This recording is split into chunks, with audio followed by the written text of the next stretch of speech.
and feedback, and it was really, really sort of beneficial. And this kind of that's annoying, but I mean, can't complain. Yeah, so in case all of that was bleeped out because I had copyrighted music playing in the background, I'm going to be reviewing my casting, and it's not a VOD review. I'm just going to be trying to pick apart how I casted in all of that in this match. I was casting alongside Fraser, who's also brilliant, and I've asked him if I can use this VOD, and he's fine with it. Hey there, Saint. Nice to see you. How you doing? So we got. Let's get this set up then. The crowd want more quiet mic, do they? Well, I mean,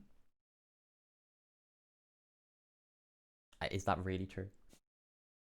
Let's just set this up. I want to make sure I don't show you all everything about my desktop and stuff. Okay, so here we are. We've got VOD open. Great. Okay, now let's go. Transition. Smooth. All right, so I'll start from here. This is just before we get into the actual game. There's a bit of kind of preamble, etc. Yeah. Welcome back to ACS. My name is Fraser, and as always, I am joined by Jerry. Jerry, welcome in, buddy. How are you doing? I'm doing great. I'm feeling. I was way too overdressed for this. First things first, right? This was the first time I decided to put on a suit for it. And I was like, I'm going to keep it like a casual suit. So I've still got the button undone. Hold on, you can't actually see it right here. Let me just move my face out of the way. So here I am. Yeah, okay, all right. So yeah, you can see how ridiculous that suit is right there. That's a bit over the top potentially, but I mean, it's fine. Fraser's wearing a nice shirt. We did have a long conversation about beards and suits in between this, and now I tend to opt for just a kind of smarter shirt. But I mean, to be fair, like all the big casters, they do this. They wear the suits. So I was like, yeah, I'm gonna try it. But anyway, moving on. That's point number one. Suit. I won't write that one down, but I've got my notes. I got my notepad here. Speaking of which, I use this for like everything, casting wise. So just going back to the actual game, see it right there. This is what I do per match. Got this. This was a double best of two. So these first two games up here, what were they? That was Enclave and Lucendi. And then Fraser popped in. So that was with Dino, and that was a really good cast as well. And then Fraser popped in for these two. And that's the one that we're looking at. We did Clubhouse first. So right now, they just played Clubhouse. We're going to be going on to Cafe. Because at this point in the evening, me and Fraser had basically kind of warmed up enough. We'd gotten a kind of feel for each other's style. And it was, you know, the energy was there as well. We had a good kind of rapport going. And I thought, basically, it's a good idea for me to review myself at my kind of best to begin with. I'll definitely in the future go over a match where I think I didn't do so well, because there's so much to be learned from that. But anyway, moving on, just so you get an idea of what I'm doing kind of mid-game or pre-game as well. There's loads of notes here about, like, you know, map bans, etc. We won't be releasing that to the general public, sadly, but just waiting on this isn't especially interesting, this bit, but it does reveal one of the hardest parts of doing casting, which is filling and like presenting. Luckily, obviously, right here we're going between maps, so there's a shorter segment that we have to fill. So kind of looking forward to this one. Cafe's gonna be quite see right there. I don't know. Is there a skip back function? For the final match of our playdate. So I'm kind of looking forward to this one. Cafe's gonna be quite. Yeah, see, so okay, hang on. Look, I even gestured. An interesting one. you catch me flailing at the last moment. Oh no, that was completely. That looks really bad. I didn't even realize that got caught on camera. I thought we'd already transitioned. But the main thing was I was kind of flailing at myself because I'd left a really awkward pause, and that was something that, you know, obviously in a Discord call, you don't have kind of visual cues with your co-caster, so you can't really coordinate handoffs as easily as you might like to. And I think this day in particular, I was not that great at doing my handoffs and not that great at leaving the right amount of space for something to be clear that it's Fraser's turn to go. And so we end up cutting across each other like maybe once or twice too often. Obviously, we'd never casted before, so that kind of thing happens. But and we're both quite energetic casters as well. We both talk quite a lot. So yeah, but let's move on. We haven't. I haven't stuff. seen it for a couple of weeks. Like I said, I'm not going to focus too much on Fraser's casting. Again, I'm excited for the Opera bonds. We're going to be going generally for really good. 5 first, Hey, and it's Saint, going to be thanks for the tip, man. Really kind of you. Following the theme of Hard Breach being banned out could be quite an interesting one. Not too much of a surprise you do see that banned out quite frequently. I'd be expecting more of a utility ban to be coming out here as a second attacker ban. We know how powerful that could be, and yeah, kind of a surprise there if I'm honest.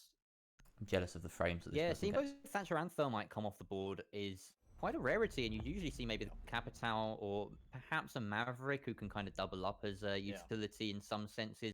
But yeah, Thermite, a big player on Cafe being removed from the board is definitely going to make things tougher for the attackers. We expect fairly standard defense bans. There we go, Mirror and Echo. Removed from the board is something I say quite often. I'm going to note that down as a synonym search in waiting. Yeah, describing ban phases can be tough, but I've seen a lot of other casters really struggle, but I tend to be alright with it because I can talk at length about all the implications of it, and you really need to kind of know. Are you serious? My stream crashed when you donated. You've been scammed. Oh, I'm so sorry you didn't get to see my genuine instantaneous reaction, but it was something like this. Gadzooks, £1. Thank you very much, Saint. It wasn't that. But yeah, thank you so much, really, genuinely. That's really kind of you. So, removed from the board is definitely one for the synonym book. Once again, these two teams favoured. These two teams. That's the other one. All right, these two teams. These two teams. Man, the amount I say that is quite scary. We'll get a counter going on all of these during the match. All right, so far we've got removed from the board and these two teams as things that I say way too often. All right, this is the most basic level of analysis. Right, I'm just saying that these are words that I say too often. It will get a bit more in depth. Although interestingly, it was Maestro that was banned out last time around by Budapest 5. The last time they played Cafe, which was last week, I believe, and that was that was an opportunity for them to bring out some Echo plays that did actually work out quite well. So I'm a little bit surprised at that one personally. So a couple of operators that slipped through there. One I've mentioned would be Valkyrie. We do see IQ being brought out. Likely to counter any Valkyrie plays, or likely any Valkyrie 6-picks that may be brought out. In addition to that, I thought he was going to go down the line of talking about Maestro because that is my go-to a lot of the time. The teams are on the wrong side compared to the graphics. That does occasionally happen. Trix is a god when it comes to production, but and I'm pretty sure you'll see that he fixes it up very quickly. The other thing to notice is that it's currently marked as 1-1 in score, and I don't think the first map was a draw, was it? Oh no, it was a draw, so yeah, that makes sense. And we're trying to work on having a draw indicator rather than having 1-1 because it doesn't the best of 2 format doesn't really work with this indicator at the top. Either way, yeah. Anyway, back to the casting. Maestro, usually my go-to mention. If Echo Mirror gone, Maestro's the other one, right? You know, that's just kind of how it goes. But interesting to pick on Valkyrie there because you do get a fair bit of her in Cafe. I might have kind of overlooked that in my thought process, but this was one of the benefits of casting with Fraser. You know, things are things that you don't. 2 brains better than one. Really seen being used by Budapest. We saw it in the last game at least. That they played very, very total on site. They played very close to site on. This is the observer trying to turn off the game info here. See an extended roam presence, I'm inclined to say probably not. Looking at the operators being brought out, the only ones we're likely to see being used in a roaming capacity would likely just be centre half on that Jaeger. Other than that, I imagine. And he's got at this point. I'm typing in chat. Can you put on the player names as well because we don't have player names here. On holding onto that piano, is shocking. shotguns being used effectively by the smoke and the butte, likely to you know, open And up the site, open here up it comes the bar. somewhere. All of those There we go. doorways, tables, they need to be opened up because otherwise it can That's be one of the very easy. benefits. I'm going to pause it there. That's one of the benefits of having a kind of production team behind you, is that you can leave things to your co-caster, type things in our kind of live chat that we got going. The observer can fix them live. The overlays will probably get switched around at some point as well. But basically, the kind of 4-man operation lets everyone focus on one thing more effectively. And also, I should point out, when we get to them, we didn't get to see the in-match replays, which Trix does with Magic, basically. And that's something that now having second monitor, when I did this game, I didn't have a second monitor. I got this in the past, like, week. I got it on, like, Friday or something. I can't remember. What does the fourth guy do? Good question. So there's me and Fraser, 2 casters, yeah. And then, yeah, Trix basically handles the production side of things. So, hang on, I should talk about it in terms of the order. So there's the observer who's in the game, hosting the match, controlling the in-game camera effectively, spectating everything, and can also type in the chat and coordinate like rehosts and stuff.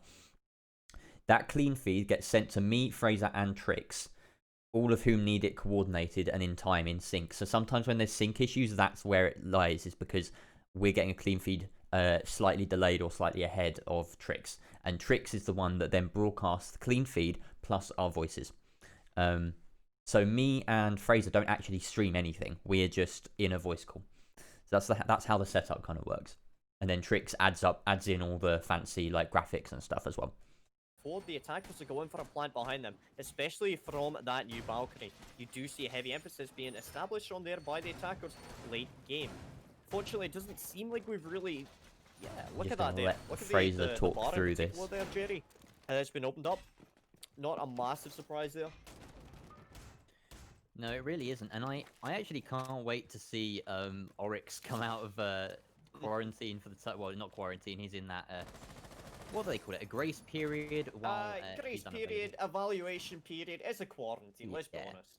Yeah, that's what it is. So we've seen plenty of clips of Oryx's being able to just clear open that entire bar with a single charge. And that's honestly quite useful utility. You save yourself a lot of shotgun blasts and time in setup phase. He may well find his way in. And, you know, there are some hatches that are worth jumping up in this particular map. So yeah, I'm going to call it maybe ahead of time that Oryx could see a bit of play. But that being said, on this defensive line...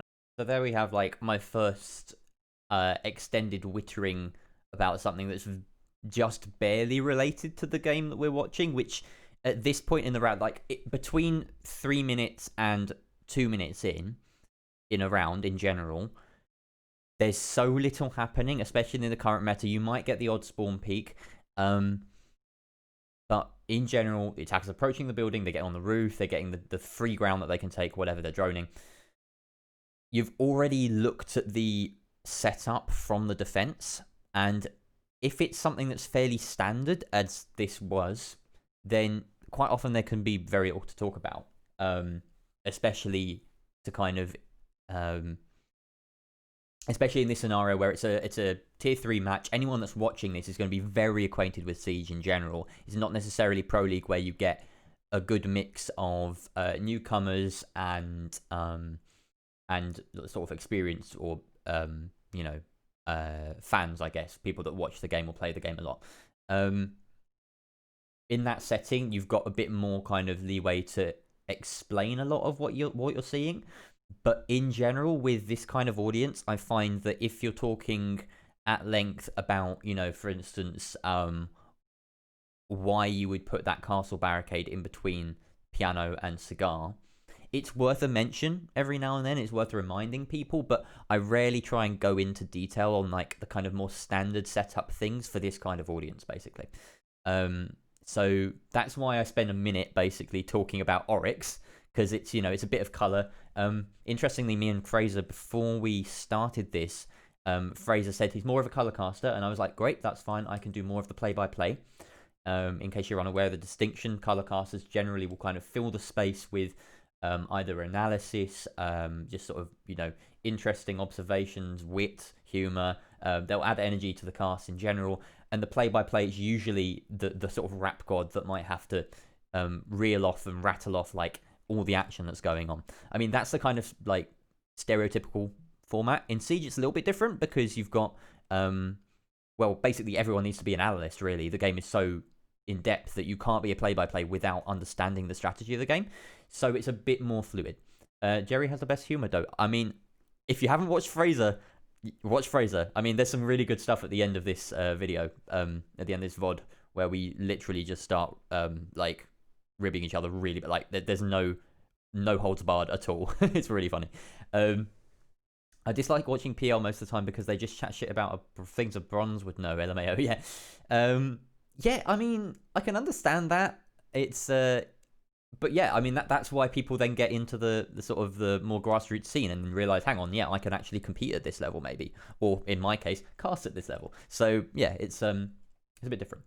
Anyway, you've got a lot of fairly irreplaceable players. The Doc being the one standout potentially that could be subbed in or out, but he plays an important role in carrying that ACOG and playing right at the back in Maestro spot. But for the time being, we're watching Kingslayer try and slay some enemies on these repels, and bit of wordplay there. Kingslayer slay some enemies, them, but nothing lethal right at the moment, as he's now a bit pinned back in this position once all of these windows have been opened. But the run out coming there, the jump.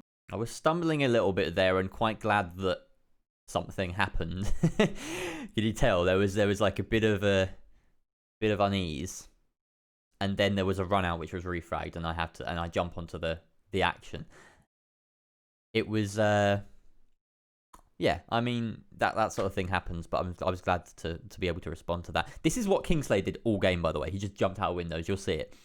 Jump out of dining from Kingslayer. He rotated all the way down there to find that one, and that's taking meds off the board. Those frag grenades and soft destruction, quite valuable, much more valuable than the life of a castle as well. So a great trade there. Yeah, I mean, we saw how influential Meds was in the previous game, so a top fragger like that off the board in lieu of a castle, that's a pretty good trade right there. He's got about a minute 15 left on the clock as Hibana Xkaris going down. We'll probably start to get some play-by-play here in a bit. Could be established now. Blind Temp as he drops down. Nico getting a kill into Vorch. That could be a very impactful kill there. Hibana off the board.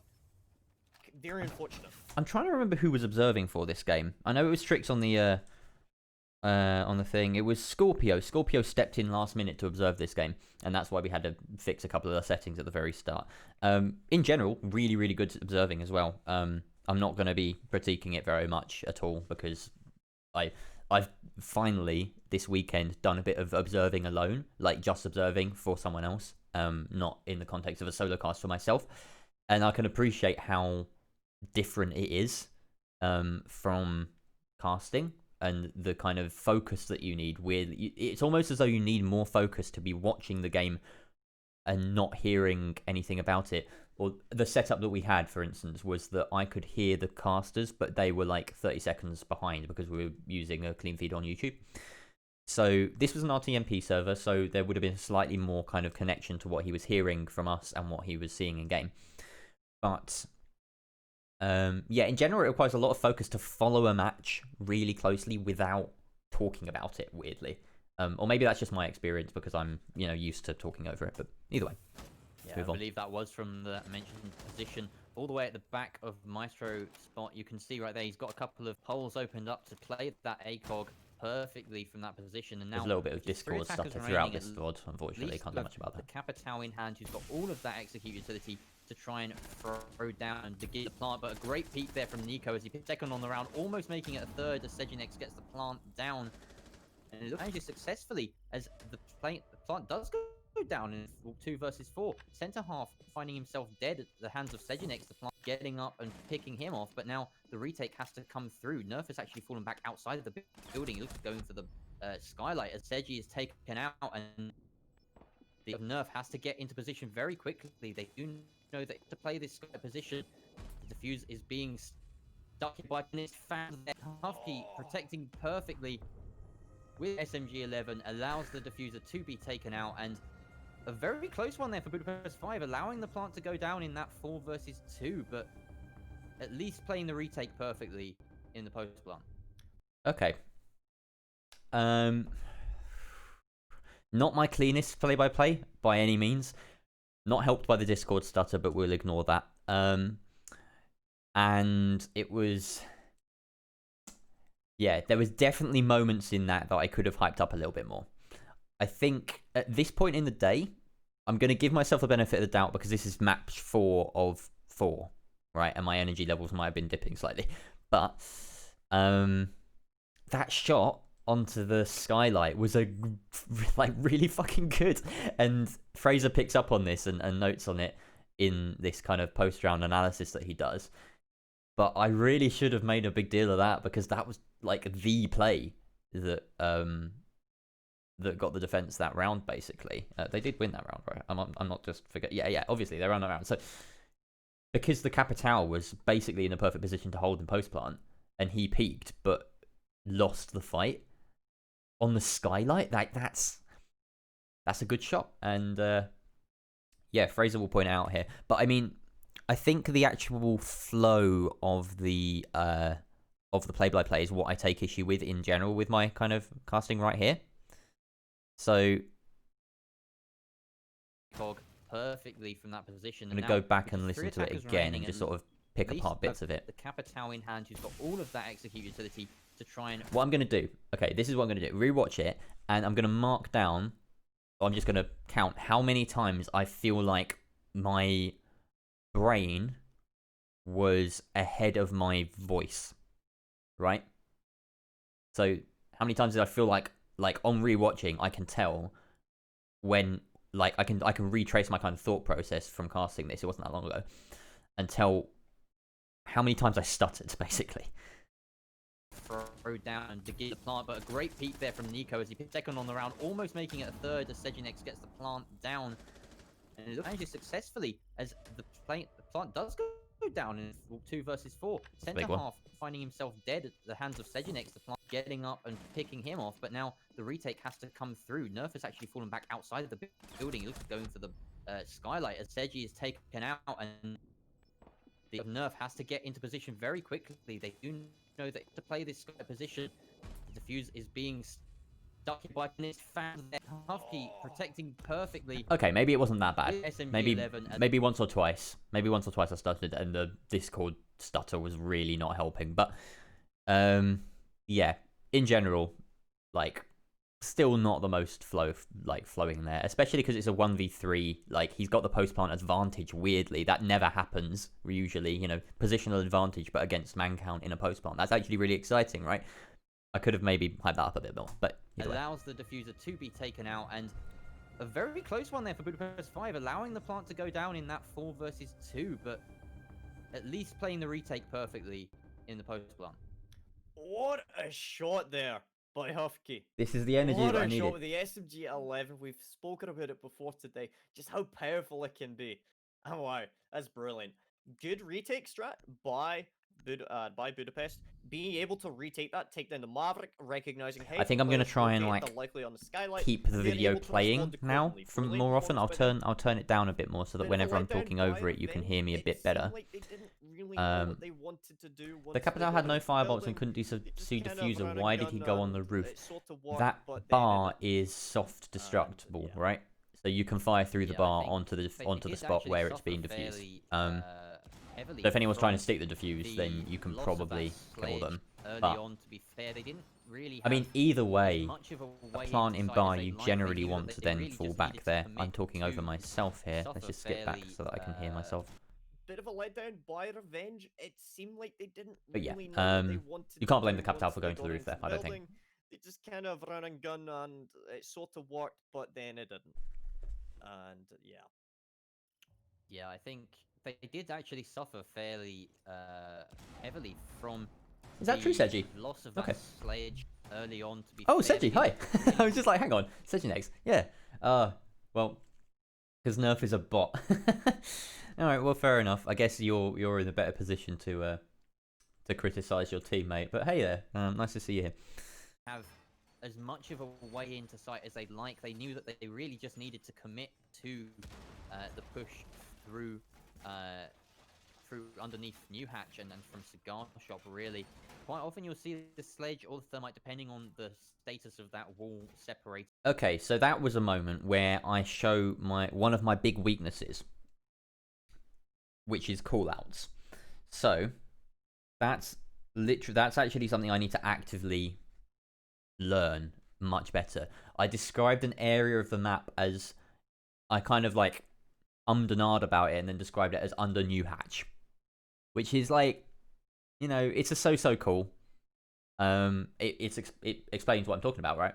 But yeah, there's, you know, New Balcony, as Henry's just pointed out, as yeah, they can long arm it from New Balcony. Depends where the position is, though. To be fair, if they plant it slightly closer to the kind of edge of the bar, then it can't necessarily be long armed from there. But I mean, either way, we've got me basically just not knowing the map as well as I should have, and I think another moment comes up here with this rotate that's been opened in Fraser and this hallway. I didn't know what to call this hallway, and I actually asked Fraser to cover me for it, which is not ideal. Piano and the site being utilized to try and open up that wall and go for a plant there, and at least if you open it up, you give yourself a little bit of some more options to plant. But I mean, this is going to be the case. I mean, we saw this sort of starvation of hard destruction in the last game with both Maverick and Varna gone, and this time around it's the Thermite that's suffering here, or well, it's the teams that will suffer from the loss of Thermite, as I'm not convinced that the capabilities of really just a Hibana and a Maverick to provide the push needed a lot of the time on that site. Either way, I think we'll get to see how that plays out as the rounds go on, and perhaps they... That's a kind of stock phrase I fall back on quite a lot, I've noticed. As a kind of connecting point, going from... We'll come back to call-outs as well, because that needs more attention. But... And, you know, and we'll see how this plays out is quite often used. I'm going to write this one down, because this deserves attention from me later on. I think if you've just come, if you've just joined us, hi. The main thing is, this isn't a VOD review, right? This is like me trying to roast myself, and trying to get better as a caster. So do feel free to post your thoughts in chat as well as we go along. I mean, the Maverick can work out in some instances, but it just take more time. As I'm wittering on, but we see Kingslayer go for yet another early run out. This time is the Legion, so a slightly more high value operator traded out there. But for the buck, again, another soft destructor removed from the board early on. Yeah, I mean, just kind of uncontrolled aggression. At this point, I'm wishing that I'd also mentioned that Meds is on Sledge, and this was a bit of an adaptation. I think I bring this up later on, after Fraser talks, about how they've brought a second soft destructor because they need that soft destruction. Upstairs, Jaeger spotted the drone, but in retaliation, what are you doing, Hibana? How do you miss that? Varch, the guy that got an ace in the last map can't even hit a guy in his back. What are you doing? 10.5 is going to be, like, thanking his lucky stars right there. That was outrageous, really, and Birch is really going to be kicking himself for that. I mean, that's your only hard breach, well, besides the Maverick, who's sort of a semi-hard breach, I suppose. He can do some of the job, but it's going to be much tougher now to provide those walkable holes and lines of sight for the attack and med. Taking a big chunk of damage for a C4 that's almost perfectly placed. Left on about 30 HP now. Big chunk of damage, another one. Adding that to the list. I say that a lot. Shoot that out now to try and give him a second attempt, but this vertical play is going to have to be a big part of what Revenge need to make their way back into this round. All of those defenders are holed up on site right now, and the one thing that's standing out to me, flipping between Fraser and myself, is vocal tone and variety of vocal tone. Fraser has such a dynamic range, right? I aspire to that because he's just so naturally. I mean, it's just, you know, part of his natural voice, yeah. But he, you know, that's not how he talks in day-to-day life either. So he does actually, you know, put on a little bit more kind of a persona to get that across, and I do it myself as well. You know, I don't shout much. It's almost, I feel like it's really obvious from the way that I shoutcast that I don't shout very much, and when I reach a kind of higher vocal tone. A pitch. It doesn't feel as natural sounding, I don't think. Anyway, but being able to kind of get that into a more natural state is partly just practice, and I've been trying that for months, basically, just trying to get my upper vocal range to sound as dramatic as my, or it's not as dramatic, as powerful, I guess, as well supported as my lower range. Could do some singing, to be honest. It's just a matter of time, really. They just need to learn burn this some time, tenor and that's parts. Exactly what Nico Might help me and out there. Corbin and co, with that perfect utility to do so, are going to be trying to do right here.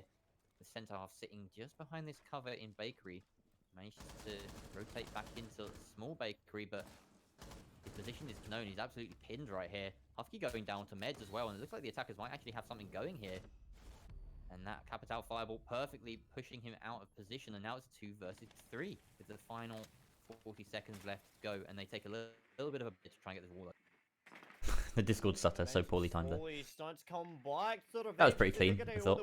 No complaints there. We'll listen to Fraser now. Western wall, seeing if they can try and push on into the A bomb side. Smoke gas canisters going down, but that's also going to be the smoke going down. It's all going to be up to Nico. I think we were a little delayed on the clean feed here. It could put him in a better position. 15 seconds remaining, and he's been pushed out of the bomb site. Spawn out 2 players, but he takes the diffuser. 10 seconds remaining. He's going to have to try and stick with this. He knows the rotate's going to be coming in through double door, but it's just not going to work out. Not the most exciting round, so no complaints. One of the things that we talked about afterwards was pacing, me and Fraser, because especially having done 4 maps today, or that day, it was definitely clear that we had to kind of pace ourselves, you know. You can't be at full tilt all day long, and I think this particular day, where was it? I'm looking at the score lines. It went 7-4, 7-4, 6-6, and then, spoiler, this one goes all the way as well. So it's like really long matches, basically, that whole evening. I think we finished about 40 minutes over schedule because of it, if I recall correctly. Not certain on that. It seems that today the call of order is that he's just going to be jumping out of every window possible and trading his life off early on. So bringing plenty of different variations to those sort of required tools on the attack is definitely the way to be going right here. And we're going to be seeing yet there, that's me talking about the buck and the sledge again. And I can't recall if we saw a Kaide last time round, but we didn't really see it factor in too much, obviously, with Maverick on the board. You can kind of buy. I do this a little too much, I think. I bring up points that I'm unsure about. And it's a touchy topic, right? Because I really want to highlight the importance of the fact that they've got a Kaide this round. But I genuinely can't remember if they had one last round.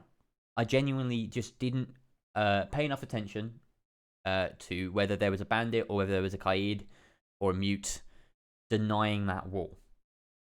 And first of all, that's pretty poor, right? I should probably have known whether that wall was being denied or not. It's a big factor in the round.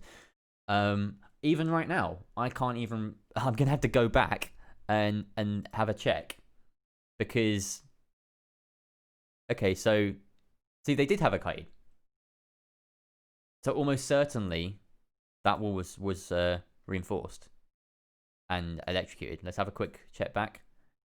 Do the setup phase. So they bring the Kaide. They also have the mute. So it's basically the same lineup, right? They did actually. No, they didn't have a mute. They have a smoke.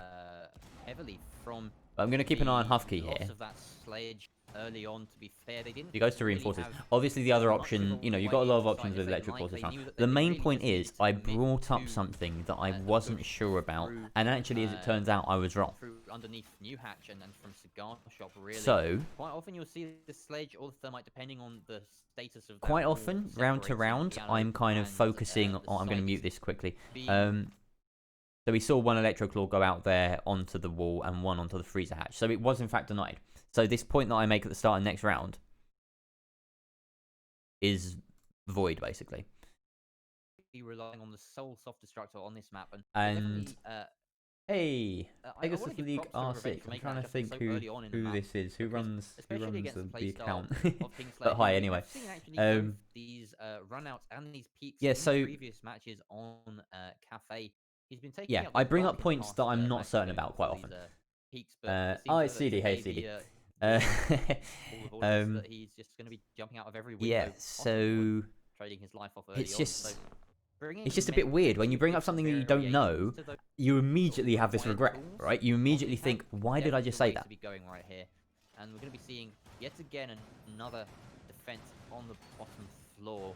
And Coming. I It's can't coming. recall if we saw a Kaid last time round, but we didn't really see it factor into much. Obviously, with the Maverick on the board, you can kind of bypass that utility a lot of the time. So You see, that's not maybe even this will make a little bit of difference. I can't remember if these necessarily. runs So, being run, honestly. One thing I would like to see by Revenge. Yeah, Fraser picks up from me there because, Budapest. well, I don't know. It obviously has a more important point to make. In some ways, I was glad that he took me over there, basically that he cut me off, because I was wittering and getting things wrong, and he doesn't correct me, so I don't know if he knows whether I'm wrong or not, but he knows that I'm unsure, and because I can tell that I'm unsure, so he can tell that I'm unsure, because we're both good enough casters, and quite often that means that people will know that I'm unsure about things. And I mean, I'm not afraid to be unsure about things on cast. I will kind of, be honest with the viewer a lot of the time, but it just doesn't, like, why not talk about something that you're certain about, right? Why not highlight the fact that they brought a mute this time around? That's way more interesting. Maybe they were having trouble with drones. There's all sorts of other angles I could approach this at. They've not taken the Legion this time. Kingslayer's now going to jump out of a window, having spent all of his utility rather than wasting loads of it. If he is going to jump out a window, but that's been the sort of the story that we've painted so far. Well, round 3 in the last Basically, 2 rounds, why somebody has not? jumped out of a window Why not and be got more a sure of kill. myself? I need to make notes on How do you key counsel operators somebody, Jim? potentially How do from you round to counsel round. somebody That's one jumping out thing of a window? What operator do you to help. bring? It begins with N and ends in OMAD. I thought you were going to say it begins with N and ends in Obadi, but yeah, Nomad is definitely a good answer to it. But it can be difficult to just to bring a single operator to make that difference. Nomad is definitely probably your best option, but like I said, you can just be bringing multiple pieces This of is just a bit more utility colour, because as I to the said, board. it's The like problem with Nomad, obviously, between is that between you do minute have Mark a 3 sort and of minute set Mark 2, strategy in mind, very which little is happens, not part especially of on it, then Cafe. you So may find yourself a little bit we're, short-staffed in other hypothesizing about departments, and Nomad. you don't want to be doing that really. Exactly if what you're you kind of well practiced in a particular take, and you're not need to keep reliant the on that viewers Nomad. engaged, Obviously, basically, Cafe is a in an great, interesting discussion. site, a great map for Nomad, especially you can take it to pretty much every site and expect to see some value from it. Considering a lot of the flanks are fairly easy to lock off with a single air jab. I'm thinking particularly about red stairs when you come and pushing on the top floor. Right now, the top floor is being taken by the attack, and it's a bit of self-destruction that we rarely see coming. Sometimes I like to make notes of what operators are brought, and it's kind of tough because you also have to cast the stuff, Yeah, there's a limit to how much you can take notes on. Like, I get your point. It's definitely, it's a lot easier when you have a co-caster. Absolutely. Like Jaeger is an operator that doesn't need to be noted. Maybe ops that can be played very flexibly, such as my Muta Legion. Yeah, so obviously you don't need to write down every round that a Jaeger is being brought. You're right. Or, I mean, in this particular instance, that Hibana and a Maverick are being brought all the time, unless, of course, they're not. Then it's a notable absence.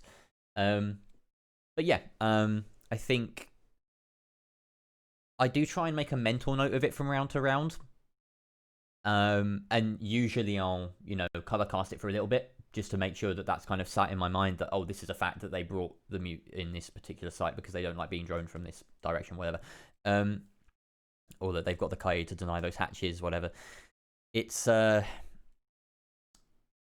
I think it's just a situational thing. But honestly, I don't make enough notes during a match, I think, in general. I make plenty of notes beforehand, and I make plenty of notes kind of especially in this particular instance. I'll show you some of my notes that I made during this game, right?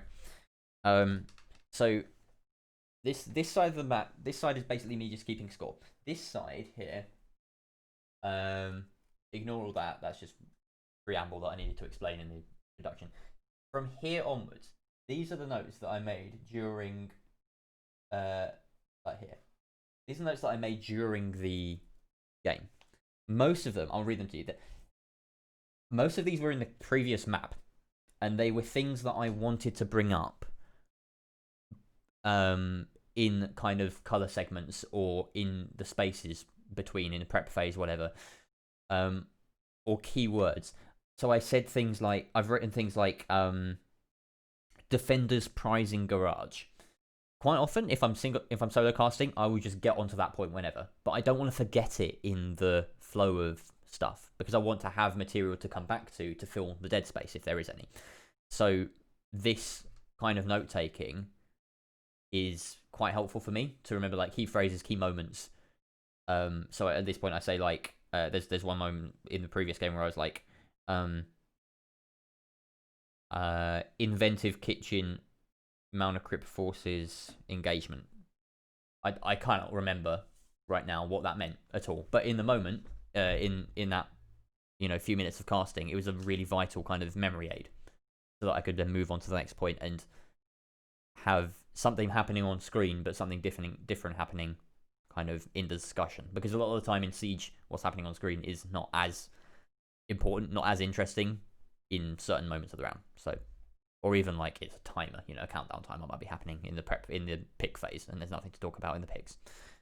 Anyway, centre half is going to be get back onto the casting. Onto the hard breacher of Virch, and that's a big pick onto the Hibana, and he's been allowed to rotate back downstairs completely unscathed.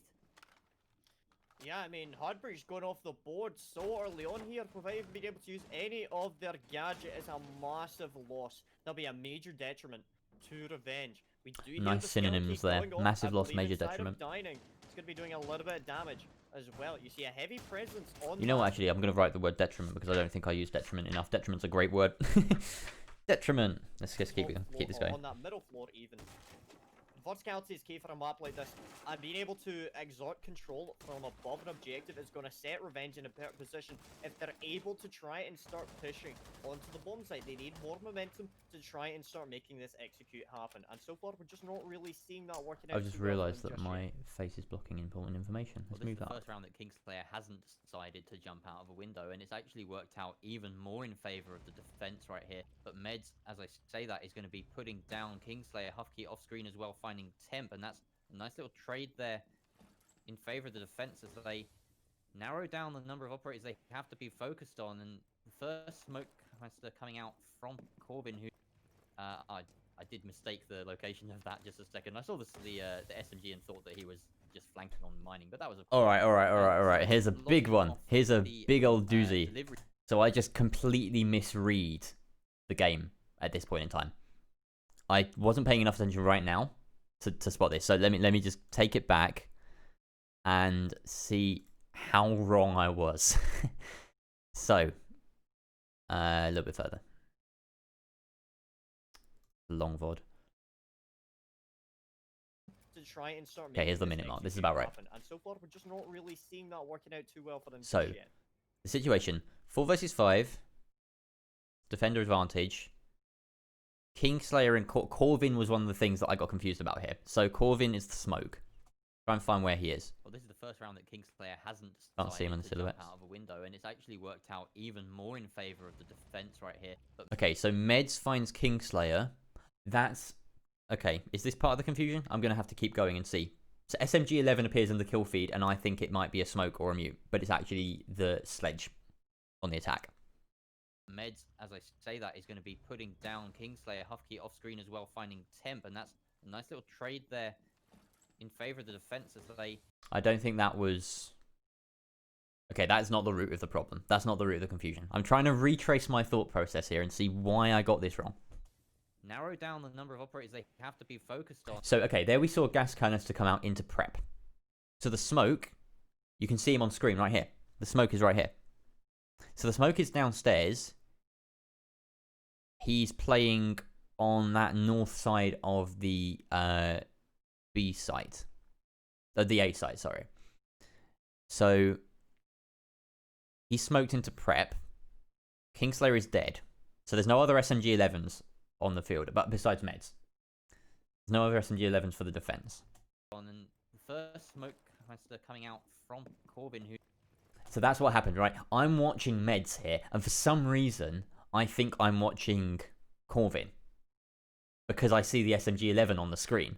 So we're watching the sledge, but I think I'm seeing the smoke for some reason, and then this happens. I did mistake the location of that just a second. I saw the SMG and thought that he was just flanking on mining, but that was, of course... And smoke locking off... So did I actually say anything before that? Did I even need to call myself out? He's going to be putting down Kingslayer, Hufkey off screen. Did I say anything that gave it away? And that's a nice little trade there in favor of the defense as they narrow down the number of operators they have to be focused on. And the first smoke coming out from Corbin, who I did mistake the location of that just a second. I saw the SMG and thought that he was just flanking on.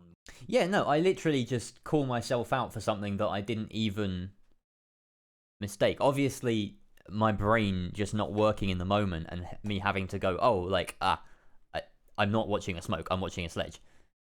Like, that's important for me mentally to correct. But did I need to vocalize that? I guess you're about to say he's above. Yeah, I genuinely thought for some reason I was watching a smoke exactly where a sledge should be and exactly where the sledge should be doing the stuff. Hey, CD, thanks for the follow.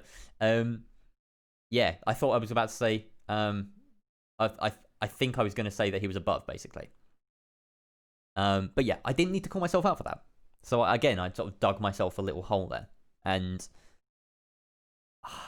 I don't know. It's difficult. It's difficult to straddle the balance between being like honest and getting stuff right. There's a lot of, I don't know. I don't think I phrased that especially well. It's difficult to... Let's just keep going. But that was Words are hard. And Smoke locking off the delivery push or prep push rather, for the remainder of this round, most likely. Now he's stationed back. Correcting myself on delivery / prep there. Red Bull. 17 seconds left, and the again, really call-outs need attention. Much of an option here, but to funnel in through prep, and Hufkey finds one on that push. The second one going to be coming into his range just as we speak, but Sejinex at least trying to get the plant down, as he so often does. Center half, though, finding that, and now Sejinex is just accepting his fate, taking the headshot, and that was just, yeah, that wasn't the most exciting round, really, but Budapest 5 just looking ever more convincing now on these defenses. So, I don't know about how to address a non-exciting round, right? It was... I mean, you could hear phrases like, it wasn't, you know, that boring, but it was just, you know, why would I highlight that? Why would I say, oh, that wasn't that exciting? You know, I'm supposed to be enticing viewers, you know, keeping people in it. And then I'm saying that it's not exciting. That was just a genuine reaction. I was like, these rounds, they've kind of been so-so, not as exciting, especially the previous map. Previous map had been really cool. There'd been aces, there'd been whatnot, 4Ks, clutches, all over the place. This one gets way better towards the end. Gotta give respect to Seji there, recognizing, hey, alright, all my teammates are dead. But on the bright side, almost got the plant down. So, you know, you gotta respect that. You know, respect your planters. They are some of the most influential players. And, yeah, unfortunately... Just giving you a bit of love there, Seji. I don't know if you're still here, but yeah, we didn't really work out. We thought you deserved some attention. So next, a bomb side, and we saw what they were capable of doing. We saw what Nico was capable of doing with that dock. And it looks like we were going for round number 2. Do you feel like this could play a little bit differently here, as we're going to be seeing a 6-pick from the Kaid to the castle again? How do you feel about that, Jerry? I'm trying to recall if we saw the castle on the top floor last time round. I think we did. I believe we did. Yeah, because he jumped out of the window, didn't he? So he hit himself out the window, yeah. Yep, he did yeet. And I think I'm not surprised, really. There's a lot of ways that the attackers can counter any Kaid or breach denial that you're going to be bringing with these particular bans. You've got the... Oh, excuse me, you do have a Thatcher gone, so it might be a bit more challenging, but I suppose the Maverick being still on the board does allow you to bypass that. Like I said, earlier on. Quite handy. I keep making this point that Maverick counters Kaid, and I'm really not convinced at my own point right now. What the hell am I talking about? Like, Electro Claws are so... I mean, maybe I go on to make this point now. Electro Claws are really difficult to deal with, especially as a Maverick. You need to find them, right? Hold on, let's see if a lot of the time, as long as you're confident in your hold, in your flank hold, and making sure that no defender inside a bathroom can do a sudden swing round, then you've got plenty of ways to just allow your Maverick to open up that freezer wall, which is usually the wall that he will be tasked with opening up if you've got this kind of pairing of the Hibana and the Maverick. But we see this soft wall between Piano and Bar being opened up at head level height, and that does provide the player, that provides a lot of options really. It provides the player back in Maestro spot, that long angle, and we did see Nico take advantage of that in the last round, so I'll be excited to see whether he can land yet another few kills from that position. But right now, this pressure coming in from CD, that's balcony. basically the point I was thinking of right now, is that you need to know the location, and the IQ is the only real way of getting that information reliably. I mean, you can drone it out, but they're bringing in mute as well, so that'll be hard. Although there's no Kaid here, and I failed to mention that. It's just a bit, you know, sometimes the kind of the interactions, the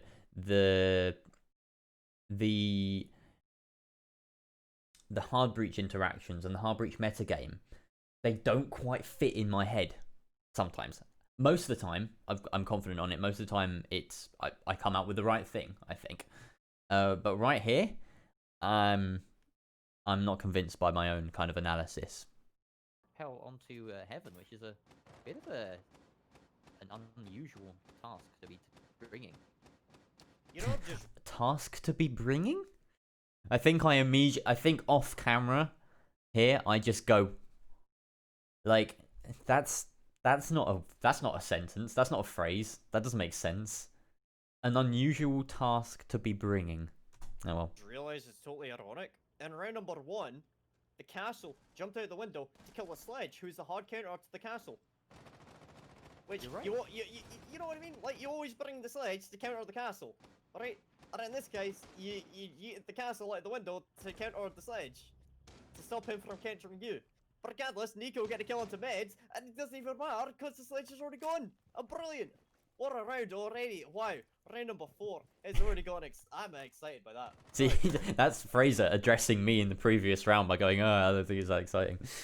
This is exciting stuff. It is. The doc just found the sledge, and he would just happen to be talking about the sledge, so that was rather convenient. I mean, if you want to open it with Hibana and with Maverick, then IQ combination is great for efficiency of getting rid of the Kaid charge. Yeah, it really is. Maybe the Echo Ban is part of the reason they don't want to bring an IQ. Maybe the Echo Ban is... I mean, the Echo Ban was Budapest 5s, but maybe they just don't see the need for it. I don't know. There's lots of decisions going here. I mean, Seji can enlighten us. Can you tell us why you didn't bring an IQ for these takes? Did you know that they would swap off Kaid? Is there a greater plan at play? Did you just want to bring a load of frag grenades, a load of firebolts, basically? Was that a big factor? I don't know. It's if you want to answer, then you can. If you don't want to divulge your secrets, then that's you really perfectly are. fine. I mean, that could be it. To be fair, It's quite nice many having a options player for from the them. game in the stream. There is, Actually, House of I was not Barricade expecting behind- that. Besides just going at them with the melee for a long time, or the frags from Sejinex, but I he's so suppose he's close. going to be tasked with that mainly. This opening from beneath, though, that we're seeing Temp doing, definitely a nice adjustment, and it's a shame that he can't land any of these shots because he has this player up on the counter, absolutely dead to rights, but somehow surviving. There we go, finally Nico falling for the Slightly delayed headshot on the clean feed there. from Temp. He must have emptied about 3 magazines worth of bullets into that ceiling, and Nerf going to be finding a second onto Hufki, and that's smoke gone. A massive pick coming into the final minute, but Kingslayer at least responding onto Nerf. Again, a huge pick against the Capital. Yeah, that was quite a good flow. I thought that was fairly good flow. How cautious and how... Got all of the key information out. Highlighted the main ops, the utility that's gone. Kept it as a story. Wasn't just kind of clean feed reading right there. Even though really I was just kind of bouncing back between looking at the clean feed, not clean feed reading, kill feed reading. Looking back at the kill feed, making sure that that's that op dying, and seeing how it affects the rest of the round. I thought right now, in the sort of grand scale of the match, I feel like I'm getting more into my flow on reflection. Scared Seiji is really of that jump out, but Corvin able to get the kill on to temp. Ooh, Seiji has responded about the we don't really bring Hibana for the opening. That the primary walls, mavericking the wall is in general more efficient, especially when we don't need to bring IQ for the echo / Valk. Yeah, so them not having a Valk and them not bringing the echo definitely part of that decision then, I guess. Mavericking the wall is in general more efficient. Yeah.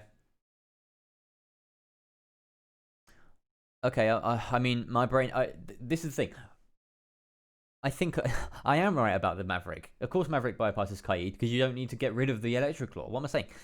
Okay, yeah, so that's me out of the game, basically, not thinking straight about the analysis, right? In the game, I've double back on myself. In the game, I was right. So that's good. Okay. Really know what they want to do. I'll trust myself more in the game. It's gonna be Hibana making the push. Is much really contested? Yep. Pretty contested. It's gonna be Grenade going in as well, and he's gonna land the shots. Seiji in the 1v2. I literally cannot remember how this ends. Remaining. Is he gonna be able to make this work? He's gonna jump in. He's gonna pre-fire. But yeah, no. It ends like that. Oh, the ragdolls in this game, they get me sometimes. That was beautiful. We don't get to see it in that kill cam, but nicely placed C4 from Corvin to seal the round out. Feel sorry for you, Seiji. So often left alone at the end. Tricks magic. Flying through that window at that point in time, and yeah, it was an unorthodox take, has to be said, from the attacking side of Revenge right there. We saw them focus almost exclusively on Cocktail from beneath and from the rappels. Oh, we get to watch it again. Lovely. Come the late round, it enabled the castle of King so, to just rotate. Just to clarify, we didn't have that visible to us on the clean feed, so that was going out from Tricks post clean feed. We do have a Discord screen share from Tricks usually. I think he's gone through using a number of different programs, but Discord screen share was what we used for that day. So that we could see the match replays or just the production on top of everything. But with what am I trying to say? What am I trying to say here? What are the words? I've just completely forgotten my train of thought. I didn't have it open right then. I wasn't watching the match replay come up, and so any of my casting, I think the same for Fraser, any of my casting wasn't relating to what was being seen by the viewer in that moment. And it's actually a bit of a shame. I think in future casts, I'm definitely going to make sure I have that production overlay open, so that if the match replay thing does come in, or any stats or any little overlay things that pop up that Tricks makes happen, which is really good at, we can comment on them and we can bring them to attention, because the match replay system that he's got is just amazing, honestly. Like, that rivals Pro League, right? That's way better than some of the stuff that you get in like Six Masters and Pro League, whatever. You don't get live replays half the time, and he's doing it as one man. Like, that's mental. Anyway, with the Jaeger, I'm going to stop praising Tricks right now, because I could go on for days. But for a cocktail push, besides swinging in through the windows, and everyone knows you don't want to be doing that if you can avoid it. So yes, Edgy, why'd you swing in through the window? God, that's why we don't see that sort of push come out very often. I mean, it kind of got to the stage where I believe Budapest just kind of realized, hey, there's absolutely no pressure coming in from. Of course, I know why you're swinging through the window. I am jesting. Directly underneath. I am doing and joke. Next to Skylight with zero concern, and you show that with the way that the view. All right, Budapest 5 going up.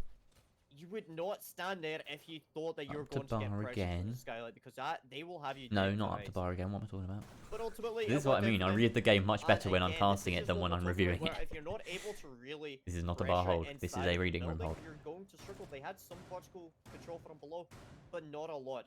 They got a couple of kills, but it wasn't enough to secure a plant because they weren't able to. So, deal with okay, any players I remember coming something on about this. from I the start a white narrative wall. here. And again, I'm pretty sure coming up, I start talking about reading room defenses and how they are probably the most interesting part of any cafe game, in my opinion. And that's something that lends some energy to the broadcast. And I think, honestly, that really helped us going forward. But we'll get to see. yeah. I think I start talking about it here because it's the first reading room defense. In favor of Budapest on defense.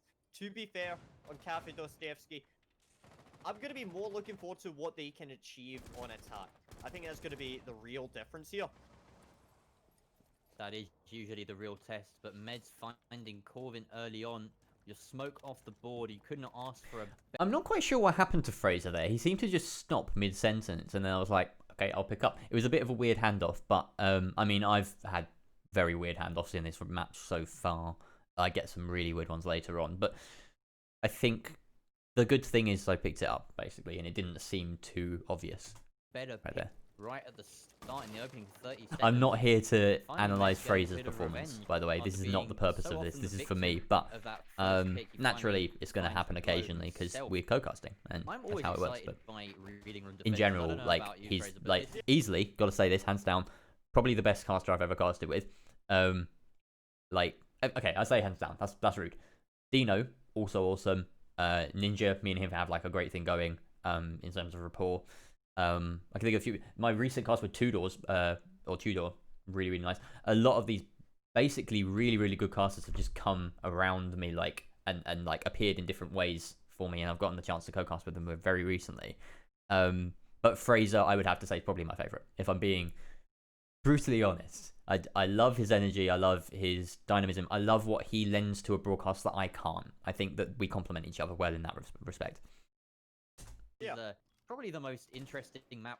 Not that I or can't, site but I don't rather, so much. on this map when it comes to Yeah, defenses can't's the wrong and word there. setups. Always some form of variation from team to team. I definitely think I'm There's a capable lot of bringing the energy, inventiveness but that he's goes around, and a lot of this he's got it on another level, you know? around holding onto Cocktail for as long as possible, but the investment of utility, the investment of those reinforcements, especially on the top floor, can make it a completely different kettle of fish every single time.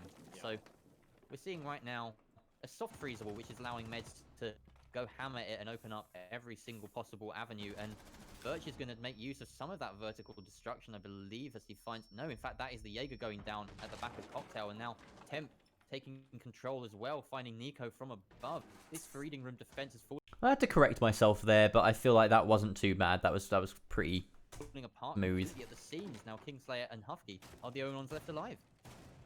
Yeah, vertical control just picking apart, isolating out these defenders.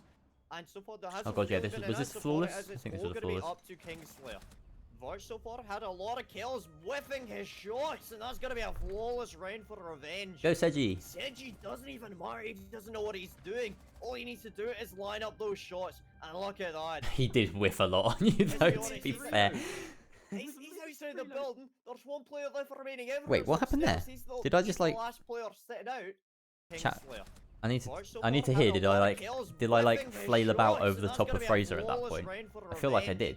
Seji doesn't even matter, he doesn't know what he's doing. All he needs to do is line up those shots, and look at that. Let's be honest, reload. he's outside the building, there's one player left remaining, everyone's upstairs, he's the last player sitting out. I kind of feel bad for Seji. Okay, so I was just saying he was mid-reload because I really wanted to point that out. Seji, you were mid-reload when you killed that guy. Like, he definitely had the advantage in that fight. He's like the person you don't invite to a party. Yeah, that kind of interjection and just looking at can... and you can see everyone else having a good time at the party. It's difficult on a Discord call. I try and avoid them. It's something that if you listen to more experienced casters or casters at a LAN or in a studio, they will do that all the time. And I really like it. It's a much more natural flow of conversation when you're sort of, you know, back and forthing in short sentences or like, you know, single words, whatever. Like Discord and the flow of the game a lot of the time online sometimes necessitates these longer chunks of action, and that's kind of the system that me and Fraser work with, but and a lot of other casters work with. But if you know each other well enough to be able to kind of chip in, then absolutely go for it. Just be sparing, I'd say, with certain things. That's the advice I've come across: is be sparing and be genuine. don't jump in with a kind of reaction that isn't actually real, you know. Don't go like, oh, or like, you know, like that's great. That can hype things up, you know, if it's someone who's a really good shot, whatever. But don't force it, and don't do it all the time, basically. Interjections where you actually make a comment, or kind of have a quick kind of back and forth discussion like that. Definitely, I think better than the kind of reaction thing, but again, be sparing. I really there are some casters I watch and I think, why are you operating in short phrases constantly? Because it doesn't give, if it's a duo cast, it doesn't give the other caster enough kind of space. They can't know how often you want to talk, how long you want to talk for. Keeping some sort of regularity does help a lot. And honestly, in a game like Siege, very easy to talk at length about stuff. Like, there's so much depth. You don't need to be reducing it to like sound bites. So, you know, well keep the fill the airspace. Why not? And I'm gonna throw a little spanner into the works here. I want to see what Budapest are capable of on attack, because if this is what they're capable of on defense, This is one of my favorite moments here. we all know that Cafe Dostoevsky can be pretty spicy. It really can. And speaking of spice, we're going to be taken right down to the kitchen for our final defense of the half.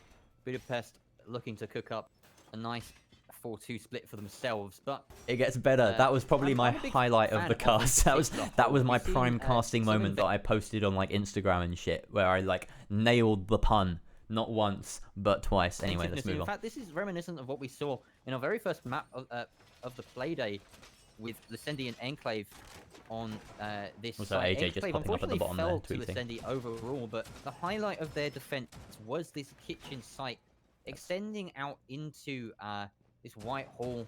I can't quite remember the actual call out for it. You got to help me out here right now. VIP hallway. I usually call it VIP, like VIP hallway, Oh, yeah, VIP or hallway. Fraser hallway. That does make sense, I guess. Garage hall. I don't know if that's a thing. It's something I thought of earlier, but either way, call outs, right? Why am I still...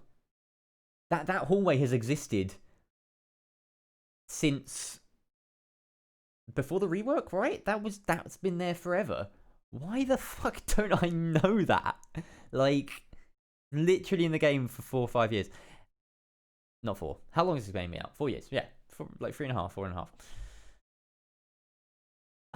Sometimes I just go, and I need to actively go and look at callouts. I've got callouts underlined right here. Cafe especially. There are some maps I'm just way better at with callouts. My weak points can definitely highlight are theme park, villa. Cafe's like mostly good, but theme park and villa really not great. Border I'm pretty good with. Clubhouse I'm pretty good with. There are some kind of specific spots in Clubhouse that I might not have the calls for, like, you know, like the particular areas of cash room, for instance, that you might have an anchor in. But that's on the micro level. Some of the macro callouts on theme park, on villa, and as we've seen on cafe, I'm just not with it. You know, I've got to learn that sort of stuff. That's really important, and it really tripped me up there. I had a very good casting moment, nice double pun, followed by a big blunder. That particular hold, just sitting inside a VIP and doing work with a pistol, but so extending consistency, particularly into this area is something that a lot of teams don't do. They tend to favour extending into the bakery, but that's something that Budapest 5 are not quite as fond of in general. Yeah, I mean, See there, that's me falling back on some pre-established analysis and VOD review knowledge that taking control of the bar. I'm playing with like a Jaeger or an ACOG operating there. I was glad I got to bring that in. Playing close it's always useful. VIP. It's a very powerful position, but the main problem is you just need to maintain control of the staircases, because as soon as you lose control of brown stairs or pillar stairs or white stairs, it can easily fall apart. Virt's now going to be pushing up close, and that's going to be center half, rotating back towards Fraser. And again, these rotates both here and on the north wall allow for quick rotates. As Virt's is going to be holding on to that Fraser rotate. Fraser's on one right now. We won't stop him. Not looking like it just yet, and yeah, Virch giving up. Not a very patient player, obviously. part of the strength of this hold is that with the Thatcher ban, that electrical is... I think I can sense in my voice right there that I was not listening to Fraser. I can tell that what he was just talking about, I did not take in. Because I start on a completely different point. And honestly, right now, I don't remember him talking about what he was just saying. Like, I don't remember him talking about that particular point. Also, right now, I was focused, my mind, as it probably was at the time, was focused on different things on screen. I was looking at these silhouettes running about. I was looking at the movement of these players.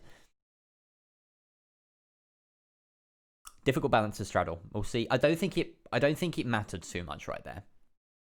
I think I'll go on to make a valid point, and everything that happens in front of us now is quite clear. It's very likely to stay put for the whole round, and it means that you can play very comfortably inside of Fraser, knowing that your top side is fairly well guarded. But of course, that soft destruction sometimes that can catch me out. Hear it right now. So I'm going to make a note of it. Sledgehammer going to work mid, delivering a lot of that pen will work from above. So it's no longer quite as safe as they'd like it. That drop, though, not being able to come in, does make a big difference, as it limits the routes that the attackers themselves can actually get in through. Look at this vertical destruction right here. Every single inch of floorboard as much as possible. Nice spectating there from Shrikle. Was it Shrikle? And they have actually cleared the Scorpio. floor, so they are going to get Shrikle did the previous match. Gave me something really good to work with there. Things remaining, and all of the defenders left to find is like hide and seek, but you know, with you know, a lot more aggression, I guess. As, what was really annoying there was at that moment in time, my Discord audio cut out, and I wanted to chip in and finish his sentence by saying, but I wasn't confident that he'd actually stopped talking because there was a bit of a like robot, and I wanted to say, it was like going to be. He said, what is it? He said it's like hide and seek, but and then he kind of paused, and I wanted to say, but if you get found, you die, or like something to that effect, you know, like make it like a deadly game, you know, that sort of thing. But I just, yeah, the opportunity was missed there, unfortunately. They're going to be trying to open up a little peek. Could have been quite funny. I feel like I had a better delivery in mind. Is this going to work out for him just yet? Seiji, again, not quite sure what you're up to, but I'm excited to see it. Is going to be able to hold on to the line of sight. But again, this is what we're talking about. 25 seconds remaining, and they need to try and convert this into gained ground inside of the bomb site. As Kai's going to lose his head. Collapse starting to come on in now. 2v4 situation, and it just doesn't look like it's going to happen anymore. Okay, pro tip, and I'm sure that Scorpio does know this, but it might have evaded his attention.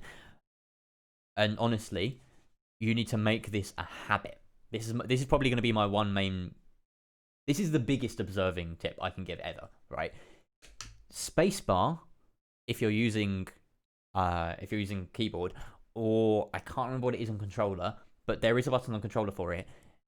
Whatever it is, I think spacebar. I can't remember what it defaults to. Either way, there is a button. I promise you that skips death cams and immediately switches to the person that killed them. Right. And the death cams in this game got so much worse about a year ago, maybe. I think a bit longer than that. Actually, it might have been before the SI 2019 even. The death cams got so much worse because like in one of the spectator updates ages ago, they removed the kill cam. No, they removed the kill feed from the death cam. It used to be the case that the kill feed stayed in the death cam and that you could still keep track of who was dying, who was killing, while you were stuck spectating someone dying. And so it didn't really matter if you stayed spectating that kill cam.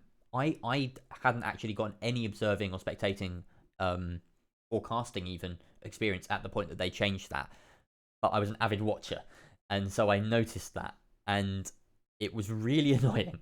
And at that point in time, all the best casters, all the best observers, or anyone that had to observe, immediately had to learn that if you wanted to switch off that kill cam, you got to press spacebar, or you got to press whatever it is on the controller to move off, because it creates like a 2-second just nothing, just animation of a guy dying. You don't even know who that is necessarily because his name's disappeared from the screen. All of the UI information goes. So really, really important that you get into the habit of if you see a death cam, just hit spacebar instantly. Like don't hesitate. There's no reason not to. It will flip to the person that killed them as well, which is so useful. Quite often that person then might get refragged, so you got to be quick on the ball. But if you're missing 2 seconds of action at the same time, like time after time, then you're missing a lot, right? Because it's Siege and a lot of things happen in quick succession. A lot of kills happen in quick succession. You get frag after refrag after refrag. So if you don't flip to that screen, then you are missing out on things, and you're also making it harder for casters if you're in a separate if you're in a multi-man setup. You're making it harder for casters to read the game, and you're making it harder for viewers to understand it as well, to read the game, because it's not just a caster's job to do that. Everyone knows that if you watch Siege, you actually really have to work at it. You know, you have to actively pay attention to lots of things to understand what's going on. Similar to a MOBA in some ways, but in different ways, I guess. But yeah, anyway, just a big observing tip. The only big observing tip I can ever give, because it's probably the most valuable one. Hit spacebar. Yeah, Kingslayer just playing on this diffuser as well, expecting the push from Seji. Oh, nice one, Seji. Get that, but killed to pad his stats a little, but he just dropped. You're always the last one to die. With a hail of bullets from Nico. Out that round very convincingly. In case anyone's just come to the stream, I'm not just talking to no one. Seji has been here since the start. I think he might still be here. So it's really nice to have a player from this game actually in the chat. Also, I noticed that a couple of new people have come in, so. In case you're wondering what I'm doing, I'm going through the game. We've gone through half already. I'm trying to look at how long we've been live for, because we might have to race through a bit more of it. Live for an hour and 25 minutes. We've really stretched this one out, haven't we? But the process of going through right now is just to reflect on my casting performance and try and gain as much intel, learn as much as possible from it, basically. So we're listening back to me, we're listening back to Fraser, mostly critiquing my own performance, trying to find some things that I'm not doing so well. So far, let's kind of take stock. So far on my notes that I'm taking during this, we have a few phrases that I use too much, that I noticed right at the start, mostly during the map ban phase. Removed from the board, and these 2 teams. I say that a lot. And we will see how things play out. I say that a lot. And big chunk of damage. So these things I'm going to be trying to find some synonyms for, trying to work out of my vocabulary a bit more, get some variety in. That's really simple stuff. One big point so far, callouts. I'm not so great at the callouts, right? There are a few moments in this where I really stutter, or I straight up just don't know what I'm looking at, like what the callout is. That comes from never being a comp player. I do not play at a high level at all. I'm silver 4 as of yesterday. We climbed out of bronze with a few mates. Performance wise, I'm not as great. So yeah, as a caster, I really need to learn these callouts in some situations. Obviously there are ones that I know like the back of my hand because they come up all the time, but apparently VIP hallway I just didn't know, and now I know. So yeah, Pint and Pills, great Discord server, has lots of maps with names on them. If you don't know, go check them out. Pint and Pills. Pints and Pills. We're gonna go for a top 4. No, Pint and Pills. And then they'll do that, and they'll waste like the other point I've made so far, Fraser's got some nice words that I'm going to steal. Detriment, I don't use enough. And I should make a note of key operators from round to round potentially, because I sometimes forget those, apparently. And I should listen to my co-caster more. I should make sure I don't not listen to my co-caster. Right. There are moments where I just sort of zone him out. Works so well on like very rarely, but it does happen. Besides that Freezer drop, and that's right in the corner of the site as well, and in fact not even into the site directly. You don't have any routes in besides lateral ones. You actually genuinely have to approach it on that floor. And it doesn't matter how much clearing out of the top you have to do. You get those bodies into the site, and that is your final step. So I wonder how much of a moot point that is, because most sites in the game, you know, like unless there's a hatch directly into site, which isn't the case with most sites, right? They've been balancing that out of the game gradually. Like, I don't know. I feel like maybe that was the kind of analysis that is surface level really good, and people will be like, yeah, that does make sense. You do have to approach it from the lateral angles, but really, like, I mean, the same goes for most sides, and if you think about it properly, it's not as great. But it filled some airspace. It made sense to me at the time. It painted a picture. That was the main thing, right? It was trying to paint a picture of the idea that you really do actually have to get the attackers right in laterally. You can't rely on Fraser drop. You can't rely on any other drops. You get some vertical picks maybe, but it's difficult to leverage that perfectly. You really do have to focus on either a Fraser take or either a bakery take. Like, that is the way it goes on this bottom four. It's not a top-down take. And they've already managed to find the first kill. Corvin getting Verch down. Yeah, I mean, Rounds popping up there. Player going off the board is going to be the Jaeger. That was wrong. Trixie got it wrong there. Is Hufkey going to be pushing across? However, he doesn't. They said it was 5-1. Just yet. Spots in Valkyrie. Can't do any real damage.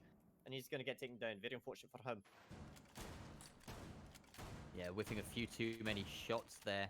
The Ash making a missed opportunity, really, for the attack to actually take control of this round right now, as they now sit back on a 4-4 man count either side. But this execute does have plenty of time to come through from Budapest 5. So despite that early trade, Seji, you're on the smoke now. I'm going to keep an eye on you. Here.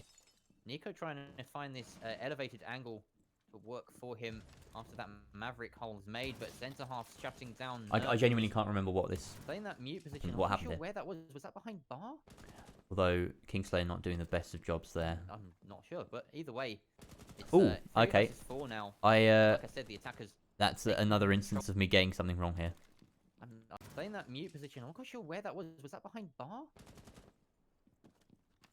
Time to come through from Budapest 5. So despite that early trade, they are definitely in the driver's seat right here. Nico trying to find this elevated angle to work for him after that Maverick. Yeah, he was behind bar, or at least peeking out of the site near bar. Playing that mute position. I'm not quite sure where that was. Was that behind bar?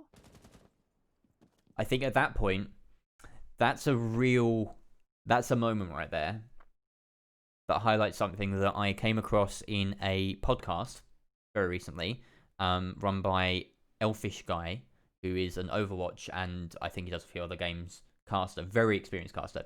If you haven't seen these podcasts, go onto YouTube, type in Elfish Guy Hard Stuck Casters. I think episode 6 and episode 7, I think they are. Yeah, I think it's those two. Go over casting and common casting mistakes for new casters. The first episode is a bit more kind of advanced, and then the second one is just common casting mistakes. They actually did a whole 2-hour thing and then split it in half. So valuable. One of the most, like, kind of driving things, in fact, recently that I listened to that made me want to really improve as a caster, honestly. Listening to that and gaining so much knowledge, not just from, like, more general knowledge of what casters expect from each other and how to co-cast well. Because my experience has been kind of self-taught mostly, and or watching other co-casters and solo casting myself. Casting with a duo, very, very different. And there's so much in that podcast that they went through. Right now, I'm thinking right here, I've asked a question. I've asked Fraser a question. First of all, it's a bad question. It's a question that I've asked because I don't know the answer, because I'm unsure, because I'm looking to try and, like, correct myself, right? Like, I don't know where the mute was. Why did the mute die? Where was he when he died? Because I wasn't paying enough attention to the silhouettes, and I didn't remember where the mute had been. I didn't remember where the mute was holding. He was holding in bar. I was right, but I double guessed myself, which is actually something I do so often. And I'm going to write that down. Double guessing. But anyway, back to the point. I asked Fraser a question, and in general, I'm okay with being asked questions, personally. There are casters that really don't like being asked direct questions, and I completely understand that, because it's trapping you. It's putting you in a corner and forcing you to have to say something, right? Especially if that person's a color caster, as Fraser is. He knows, he kind of works on, between, while I'm talking, he's thinking about what he wants to say, what he wants to talk about for his next color segment. This is all, I'm parroting Elfish Guy right now. If you want a proper kind of explanation of this, go on that podcast. But I'm asking a question that he hasn't asked. He hasn't kind of indicated in any way that he wants me to ask him a question. I'm not giving him a chance after asking a question to kind of formulate his thoughts. I'm all right with asking a question and then going, for instance, like, what do you expect to see from Budapest 5 this round? Because blah, blah, blah, blah, we've seen them do this, we've seen them do that, we've seen them do this in the past, Revenge are doing this, blah, blah, blah, blah, blah. So, what are your thoughts? Yeah, that's kind of how you do it in improv comedy. If you'd ask someone a question, you might have to buy time for them to formulate a response. A coherent one. One that isn't an immediate answer. I didn't do that right there. I literally just said, was he in bar? Can you tell me? Was he in bar? And I'm asking for him to bail me out. That's wrong. I shouldn't be asking my co-caster to bail me out of a situation like that. Right? That's just poor etiquette. It doesn't look good for me. Worse, it doesn't look good for Fraser, and it's not his fault at all. If he doesn't respond to that, he's perfectly within his rights not to, but there's a collective will to make the broadcast and the cast seem professional and seem good, and for us to seem like, friendly, which we are. But it's just, it's a sticking point a lot of the time. Don't ask your co-casters questions unless you know that they want to be asked questions, and you are confident that they will either know the answer to it or be able to talk around the point interestingly enough, as a politician might. I'm not sure, but either way, it's 3 versus 4 now. And Just doesn't sound good, does it? Taking control of this round finally. And then I just dismiss it with either way. Finds meds, and that's your Wamai. So lots. You can hear me thinking that your check screen Wamai. The Valkyrie who took down Hufkey earlier. It's all on Seji, who's got 58 seconds to try and burn off. He's pinned in place, takes a lot of damage from the upside down rappel, and finally unlucky Seji, you were kind of trapped. Yeah, a solid push there from Budapest 5 as they. Am I right in assuming you're a support player, right? You're playing Smoke, you're playing Maverick, you're doing most, or at least support for X, because you're most of the time surviving the round. You're not on entry, certainly. You're not on Roam.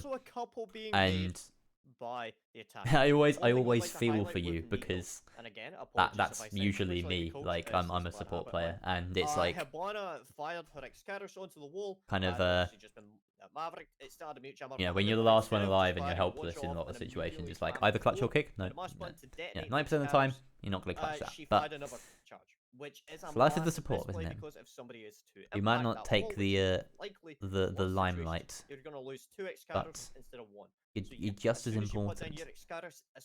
Do your best to try and detonate them. Spam your 4 button rather than putting more down. That's a massive misplay by them, and that could have cost them potentially if it wasn't for the everyone else is dead. So yeah. Yeah, that is a bit of a pain to try and circumvent as a defender. Everyone being dead generally means you've lost, so it's not a situation you want to get yourself into if you can avoid it. And like I mentioned, it was a very different. I think at this point in the cast, me and Fraser really start to pick up the energy. Sealed up shop right inside, and there's a lot more kind of banter going on in the next few rounds. A couple of lurking presences, but they were very easily dealt with, if I recall correctly. That's partly fatigue. Yeah, nowhere near. Partly wanting the day to be over. But also, we're looking at the scoreline. When you see a 5, you got to start hyping up. Because game could be coming to a close in a couple of rounds, and you know, one of those rounds might be boring as hell. So give the impression that people are, if you think that people are going to enjoy it, I'm saying if you want people to enjoy it, you need to make sure that they feel like they're enjoying it, right? The kind of inventive setup that we I'm gonna stop talking over myself now. From Budapest 5 on the defenses. They didn't extend out in either direction, really, which is surprising in the current meta, but right now we're going to be seeing how they fare on this top floor, and Sejinek's going to be taking that ever-favoured castle role on the top floor right now. Splitting off that top half is quite an interesting topic, I find, in terms of how you like sight on defense. Usually, the main reason you do it is to give your player usually a mute inside of Cigar, all of the protection he needs to just sit there and wait for the opportune moment to strike. A few too many ums and ahs there, but essentially just sitting there as an entire deterrent. You can't drop either hatch, because if you do that, you're going to have a shotgun pretty up close to you. C4 going out, and it's going to be wasted as Corbin going to be hopping back out and around, going to be likely going towards the hatch. Oh, yep, going up for the hatch. Bit of a misstep there. As you mentioned, you normally have a shield ADS set up there to allow the smoke or the mute to play there for as long as possible. In fact, we're not really seeing that, and the ADS is going to be non-existent pretty much there. So I think It's already been used up the for timing activating of one out talking about the to, castle barricade there was because we it's literally had unfortunate nothing there. to Bit go of on in wasted terms of utility. revenge defenses on this top floor. They Right, hadn't played thankfully. cafe, Havana's so we gonna decided to talk drop, about the castle and barricade, which I said I'd rarely try and he touch might on, be able to challenge us if he chooses to, if he plays his cards right. because people that watch the game enough and play the game enough, Here, which the they will blue do for torch this, moving kind of well understand around the already corner. why Blue that's there. Maverick opening up little rotate so that the attackers can make their way through into piano from red stairs at will, but there's actually a player right on the other side of it. I don't know if you see that little silhouette just prone. It's Temp waiting and trying to get that position to work for himself, but Nerf in the meantime in the right spot to do some damage. Immediately refragged, but Meds finds Corvin in response. I think this goes through Temp right to the playing end. so close to this wall, and he's got the mute jammer to help him as well. He's not going to be detected right here. The peek coming through there from Nico, and it loses him his life as Temp playing so close with this org in hand. Shuts This down shot. the third attacker, leaving just two standing, but great shot there from centre half. Nailing the head of Temp through the That bar. was Giving them that was something pretty to work nice. with in this late round now. 40 seconds left, and they do Is the have game sense is utility like necessary to be able to open up this castle perfect. barricade. But I mean, they might have had a want drone to on do him, but that, still. as they're going for this Good wall ban. cigar shop push and maybe trying to get the diffuser down in cover could be the play, but they have to worry about that open wall on their right that's challenging Hufky, and it's cost him his life, and now it's all up to centre half. Finds one, but he can't find the second as a perfect crossfire comes out between Meds and the Jaeger. That's going to be it for the attack, and a nice aggressive hold in piano, basically sealing that round for the defense of Revenge. Yeah, That was probably my strongest play-by-play of the whole map, completely uncontested. I think. I don't have And it many felt like, complaints about that. You know, Budapest didn't really know what they wanted to do there. You know, I they might opened have up the missed red.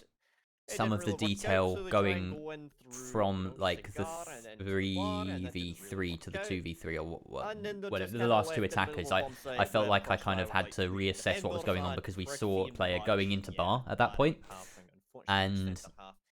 that was 3-5 kind of in my head like a of clean the cut, orange team as and then the Budapest. next bit. But They can still pull it back. I think Budapest can still win. yeah, a on review, I couple feel like more the rounds casting here was there, and the flow was there. Obviously, the onus Um, will be on the defenders, as it is Cafe. like I said, we hit our stride really at the end of this map, so there's some good casting coming up. I hopefully don't have quite as many points to I know that you're a big to fan make. of Here we go, this, a question this bomb site. You like how it's played. I'm from gonna be Fraser. looking towards the top floor, and in particular how Revenge will be setting up here. Whether Oh, we're good going to one. be seeing a presence on Cocktail or through Piano, because we do see an extended roam presence being very powerful on this top floor. If you're able to waste as much time utility as possible, boom, you've just won a free round pretty much. If they're able to pull this through. Revenge, very powerful team. They've got some real fraggers on their side. And he if just they're keeps gonna be going. He able leaves to, that thread dangling. That's one of score the a things that he couple of kills mentioned here on that and there, podcast. that Leave could threads put them at a dangling for your massive co-caster to advantage try and moving pick up on forward. afterwards.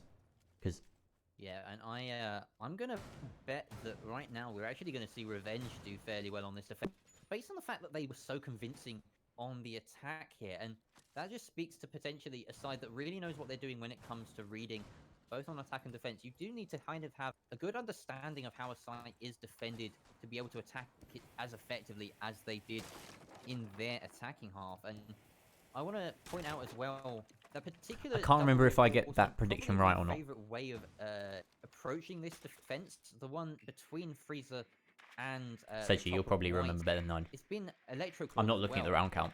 That essentially cuts the The notes I entire made. site into two lanes, or this entire push on the top floor into two lanes. You've got to either come through that big double door that we see the Jaeger playing right now, or you've got to come along the white corridor.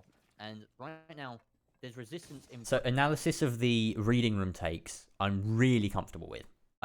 This is partly why I enjoy them so much, but also because it varies so much from round to round, and from team to team. So there's no established principle of doing it besides just generally fall back from Cocktail. Like that is how it works. But there's so many little details. So I really like seeing these, and I really like being able to talk over reading room defenses. both of So those that's why I'm lanes, like and confident. centre half is Yeah, gonna and you have can hear it. his work cut out for him, trying to clear this ADS and the shield. Hey, said you goat. Nice revenge. The Twitter account, they got your back during the match. It would seem. Oh yeah, I just remember in the previous map on Clubhouse, you got a nice clutch as the smoke. I completely forgot about that, and that's where the Seiji goat came from. Yeah. Med's playing behind it. So yeah, you had your moment in the sun. Few shots there. Not just a hard onto support. the, no, he didn't in fact land any shots to Zofia. He's just going to hold fast right here. Sejinex taking a little bit of damage elsewhere. That first flashbang being caught by the Wamais, but they were. I'm if he so was surprised placed, then that they go back towards him, and that he Meds didn't get one gets there. taken out by Corvin there on the rappel. I didn't really listen to any of my casting just then. I was just enjoying the engagement. Gonna be more of a loss than the Wamai, if I'm I've got a honest lot. here, There's still a yeah. few rounds to go through, so I'm going to Sure. speed things up. I'm not going to pause quite as often. Budapest and their attack. Hopefully. Momentum That's the plan. pretty much non-existent at this point, as they're basically just holding on to the lines of sight, waiting for somebody to make a call as to what they want to do. Centre half now going to be pushing across, pushing in through into bathroom. If he's able to hold on to white, should allow more of their attackers to push in and try and take cocktail. There's nobody playing there anymore, but again, being able to take that, open it up with breaching charges or any lifelines that are available. Okay, I'm just noticing something that I don't pay attention to enough, and that's drone work. Something I was watching. Who is it I was watching? It might have been Chimp actually in EEG. He's just started there, and he was paying really particular attention to drone work in one of the matches, and it just stuck out to me as something that I really don't. Like, mid-round droning, the main thing, right? So important, and it, like, for some reason, I kind of assume, I think too often I assume that attackers especially have knowledge of areas that are clear, areas that are not. I don't consider flank drones as much as I should, and, like, you know, I'm surprised that people have their backs to an area, for instance, or, like, whatever. And I think that's just, like, that's partly just lack of, like, comp experience on my end, like, having not played any. But I noticed that it's something that, like, casters or analysts that were previously players, if you ever see them cast or co-cast with, like, a sort of more established play-by-play, they're always talking about droning, right? And they highlight little details that you don't necessarily do. And I feel like as a caster, I talk in a lot of broad strokes, basically. A lot of the time, especially when it comes to analysis, I talk in broad strokes. And in gunfights, like actual heads-up gunfights, a lot of the time I cannot analyze as cleanly as a player, a better player might, how and why they lost that gunfight. Crosshair placement, like taking a peek well, etc. It's just not in my skill set as much, so it's not something that I can express as confidently to viewers who mostly are going to be better players than me, if we're quite honest. So I've been trying to kind of improve my in-game, like, as a caster. It is something that helps, is being able to play the game well, obviously. So that's part of kind of my learning process. But definitely mid-round droning, heads-up gunfights, and being able to pick apart the minutiae of things like that, as opposed to the minutiae of utility, which I'm way more comfortable with understanding, especially as like a support player and as a sort of, you know, a caster in a lot of senses. But it's yeah, I'll mark that down. I'm going to write that down and let this play out. Any available anymore would allow them to try and displace some of these defenders that are playing downstairs. With 40 seconds left almost on the clock, and centre half beginning this push now by finding Virch, the Jaeger, off the board, and it looks like this Ash is going to walk right into the line of sight of Temp, who snags the head for himself. With 29 seconds left, we've still got the smoke available, and he's going to be smoking off that entrance to the site, but it looks like they're flooding in, and the A push is on right here. Seiji finds Corvin, but the diffuser is going to be stuck by Nico. The cover from above might be enough. The smoke coming out, and it doesn't do enough to deny the plant. Centre half find one, but Seiji refrags onto the planter, and it's all up to centre half to try and protect this now in the post plant. The diffuser being stuck, but he's caught out by throwing the C4, and he's just got to spray around the corner, but no! Seiji, go! Incredible stuff there from the mute. Oh, smoke of Sejinex. Got the op wrong. Centre half in the post plant, and now he's able, with ample time, to defuse that. Disable the diffuser. Incredible stuff there from Another Revenge star. retake. What a clutch. The by adrenaline that got to me there. smoke. Seiji being able to respond as soon as the Kaid went down. Wow. There's something. And again, this is why I'm terrified of smoke. One of the This is, hardest this is spots why I to don't like fill playing in a against round, Outlaws, 'cause weirdly, again, that shotgun is execute combo a can be diffuse. insane. Centre A half, diffuse 14 disable. kills, 2 assists, 6 Because deaths. you've got like, So what is it, 7 good seconds for both teams. to just is there fill any where you standout know players for that you the right now, do you the feel? player has won. Everyone Centre watching half knows the player has won, one, but you've you know, also got jumps this kind of out at like you, but I've got to say, you've got this kind of like timer that the round is actually won when it gets to it. So you've got to kind of keep the energy there and not let the thing get to like the last few seconds of the timer and be like, you know, done with your sentence and let the words "defenders win" appear on screen, without some sort of, you know, energy to match and climax. Like, it's a kind of weird mismatch in the climax of the win condition for the round and the actual display of the win, you know. I don't think they should change anything about the way the game works to make that different. I think it's perfectly fine, and I do like the tension, especially when it's like a really close one, when they start the defuse at 7 seconds or just before or just after. Or just after. I just went a bit Welsh there. Anyway, don't know how that happened. I've been watching a lot of Torchwood. So yeah, it's really difficult to pick, honestly. Bit of a hard one to feel there's sometimes. a few here and there, and everyone's kind of coming up in different moments. Right that was a moment. Actually, I just missed. I just talked over it. Fraser asked me. I won't go back. Fraser asked me if there's anyone that stands out on the team, player-wise. Right now, on reflection, Seji. I mean, you've just clutched like 2 big rounds, for one in Clubhouse and one in Cafe. There are lots of moments basically at this point, but in that moment, I found it so difficult to pick someone. Right, I was like, oh, I said you got that clutch, but I completely forgotten about the one earlier. And it's like, yeah, I don't like the very direct question. It's sometimes challenging if I don't have an answer ready. I think later on, or in another cast maybe,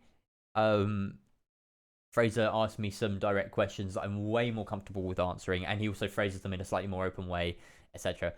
I mean, that one's nowhere near as bad as the one that I tried to, you know, get him to bail me out with not knowing where the mute was on a kitchen take, whatever it was. So yeah, we're both guilty of a few little hiccups there, and maybe not throwing each other under the bus. I wouldn't call it that, because we're not, you know, it's not a life or death situation. It's we're talking over video games, right? But it's an interesting concept of asking your co-caster questions, I think, and it's and we're always, you know, we've got enough composure to get through, but it does maybe trip up people, and yeah, it's something that I think it should be on the minds of casters, basically, if they're going to be co-casting with people, about how comfortable their duo partner might be with answering certain things, and how well you can facilitate giving them some time to process the question and to formulate something sort of, you know, coherent, basically. The smoke play of I've forgotten the name and it's just disappeared off the screen. Perfect timing for me.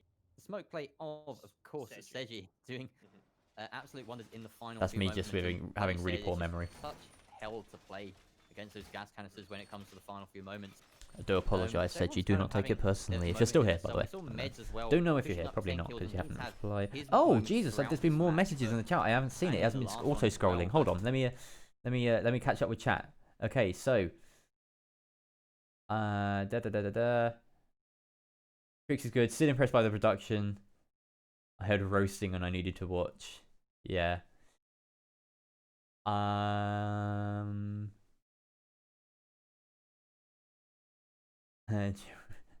not a father, no. That was the most dad joke, but yeah, it was. I think that was probably in reference to the kitchen joke, cooking and stuff, because that was like just great. Theme park call outs. Oh, there's so much stuff I've missed. I'm so sorry for having missed you all in the chat. Hold on. I thought it would auto scroll. I've got a little kind of attachment thing, and it had been auto scrolling, but it just stopped for some reason. Yep. Deathcam spacebar. God, I mean, how long have I been missing on these chats? That would confuse me. The map wins. Yeah, I didn't see those. They didn't pop up on the actual clean feed. About what? I don't know what that's in reference to. I might have said sorry, Seji. About forgetting your name, probably. But yeah. Yeah, I think really it's been an even All right. contest, especially with back on track now. Sort of hard support sitting at the bottom. So You might expect them to, and the rest 3 of the team more are rounds to analyze. for the most part. Obviously, right now, I think what we're looking at is going Fraser into the Seji final really couple of pushing rounds, half there's a lot on of one side just and sort of centre half on the other. dumb So banter slightly between different me and story here, Fraser. but you can bet that might reassert its balance in the next few rounds as we come back down to the kitchen. I always end sentences like that at the start of a round. As we come back down to the kitchen. Kingslayer is struggling a little bit since he can no longer jump out of any said windows. Yeah, OBS He's Studio definitely with the attacking Stream through Elements them. attachment is what I'm And using, it or just the doesn't add-on. really seem to have the same ring to it. As again, kitchen take should be something that Budapest are fairly comfortable with. Going on into this, in all likelihood, we're going to Fraser made me giggle quite a lot, established and like through that the kept coming bakery. through. And potentially even another push in through the northern side. If Hufkey can avoid getting his head taken off by a Valkyrie this time, it might put them in a better position moving forward. Sprays and Praise going on through towards mids, but they don't. You gotta land any laugh at your shots just co-casters' yet. jokes or quips So, because again, the audience up might be, bakery but wall. they Should you allow can't hear them. Miko a So line of sight all the you know, way across towards I'm Fraser. under That's laugh gonna be a track, powerful basically. position there to That's what I'm deny saying. any rotates in the bomb sites. It is, of course, but he does have to prize his life as the Hibana in this situation. Obviously, as soon as Kingslayer Ooh. opened this up, he can begin Nico good using there. that soft destruction and perfectly timed aggression there. Great angle being held by the Hibana, and in the meantime, Hafki as well finding another onto the defender. This is a very strange method of That's leaving breaching. them in a 5 versus 3 already. Only half the round gone. A 2 versus 5 now Trying to clear for the mute channel. the attack as centre half gets meds, and this is just an absolute whitewash right here we're seeing from Budapest 5. They may well be pushing this onto match point within a matter of seconds. Edgy and Temp left. I mean, definitely feeling very confident taking this bomb site. That's going to be a refrag and a half. Are they going to be able to get a second one? Yes, he will. But ultimately, it does not matter as Budapest bring it back. So- look kind of dodgy there for a little second. I handed off there at a very strange moment because it was 2 versus 5 and there was about to be a clash and I just felt my natural end to the kind of stream of things, and I thought, yeah, I'm going to hand it off to Fraser just in case the defenders do manage to clutch it back. I've been on the mic for quite a long time. I've been hogging it.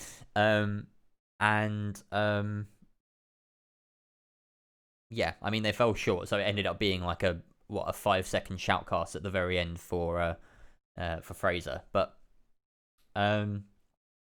yeah, I don't think there was anything particularly wrong with that. I just think maybe we got the pacing a little bit off in the round as a whole to end up at that point.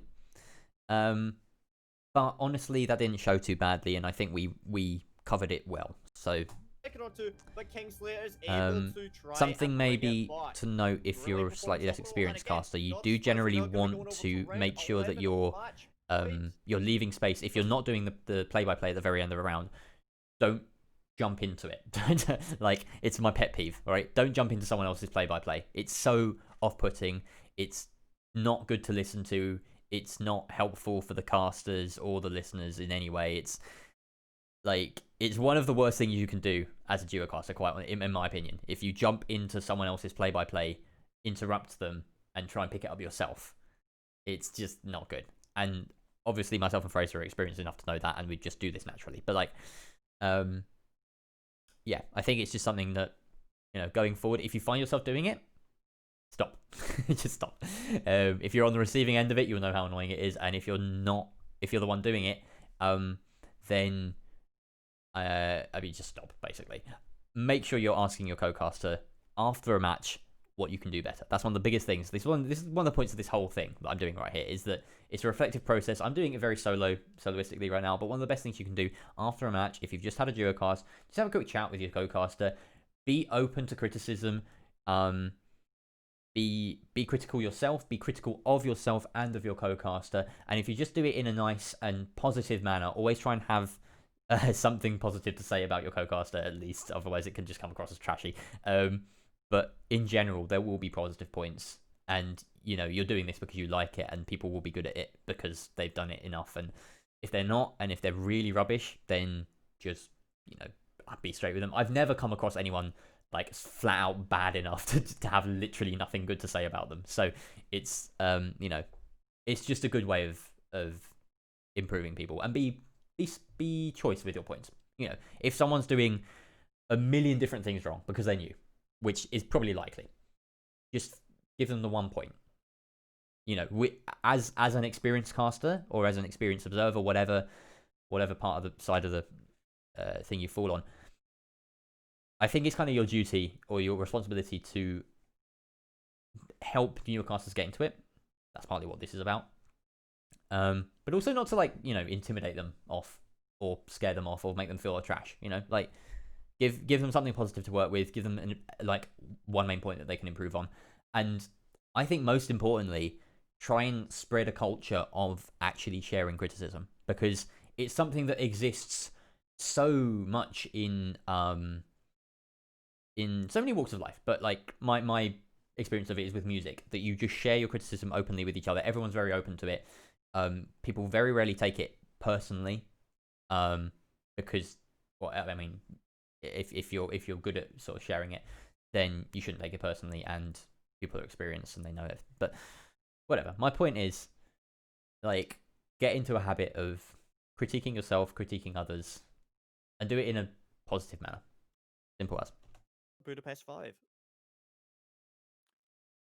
I just think the casters don't do it often enough. They didn't manage to get to match point last time around, so they're actually within touching distance of gathering 4 points of play day now after that draw on Clubhouse. Centre half pushing up to 15 kills for this match. He's been really going at it, and that was such a close one. We saw the Valkyrie almost clutch it out there, getting that big double kill near the end, giving them hope, but Kingslayer and co just in such good positions to try and refrag, and honestly the 1v5 was always going to be a real challenge. But it's impressive when Budapest 5 play is quite often the case. You see them play on attack and they're just very, very good at refragging. They're always, buddied up, making sure that they have each other's backs.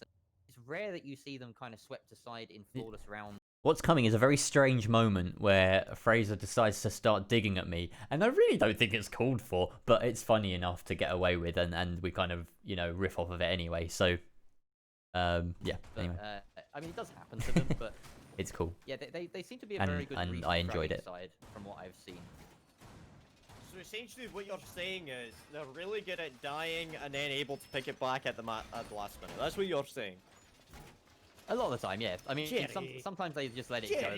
What happened to the positivity and the optimism? You're basically saying, oh, don't worry, lads, you're really good at dying, but on the bright side, your friend is better at getting the kill than you. That's what you're saying, Jerry. That's Siege. Can we just please, ladies and gentlemen, anybody watching ACS, can we please quote that? Jerry is officially saying, as a caster, he's officially stating that Budapest 5 is good at dying, and they've got good mates that are able to get the kill that they're not able to achieve. Jerry, I will neither confirm nor deny this. I'm ashamed of you. At this point, 6'5", I'm playing 6'4" even. Holy just let's dissect that joke, because everyone knows that's how you make things funny, right? You explain the jokes. When I'm shy of a comeback or short of anything witty to say, which I was at that point, I will admit. I default to almost the Kickstar style of banter. Kix and Nintero have this kind of comedy duo thing that they do, a very established routine, shall we say, and it's a recognizable one if you pay attention to kind of like improv comedy or watch lots of comedy and stuff. One of them, Intero, is the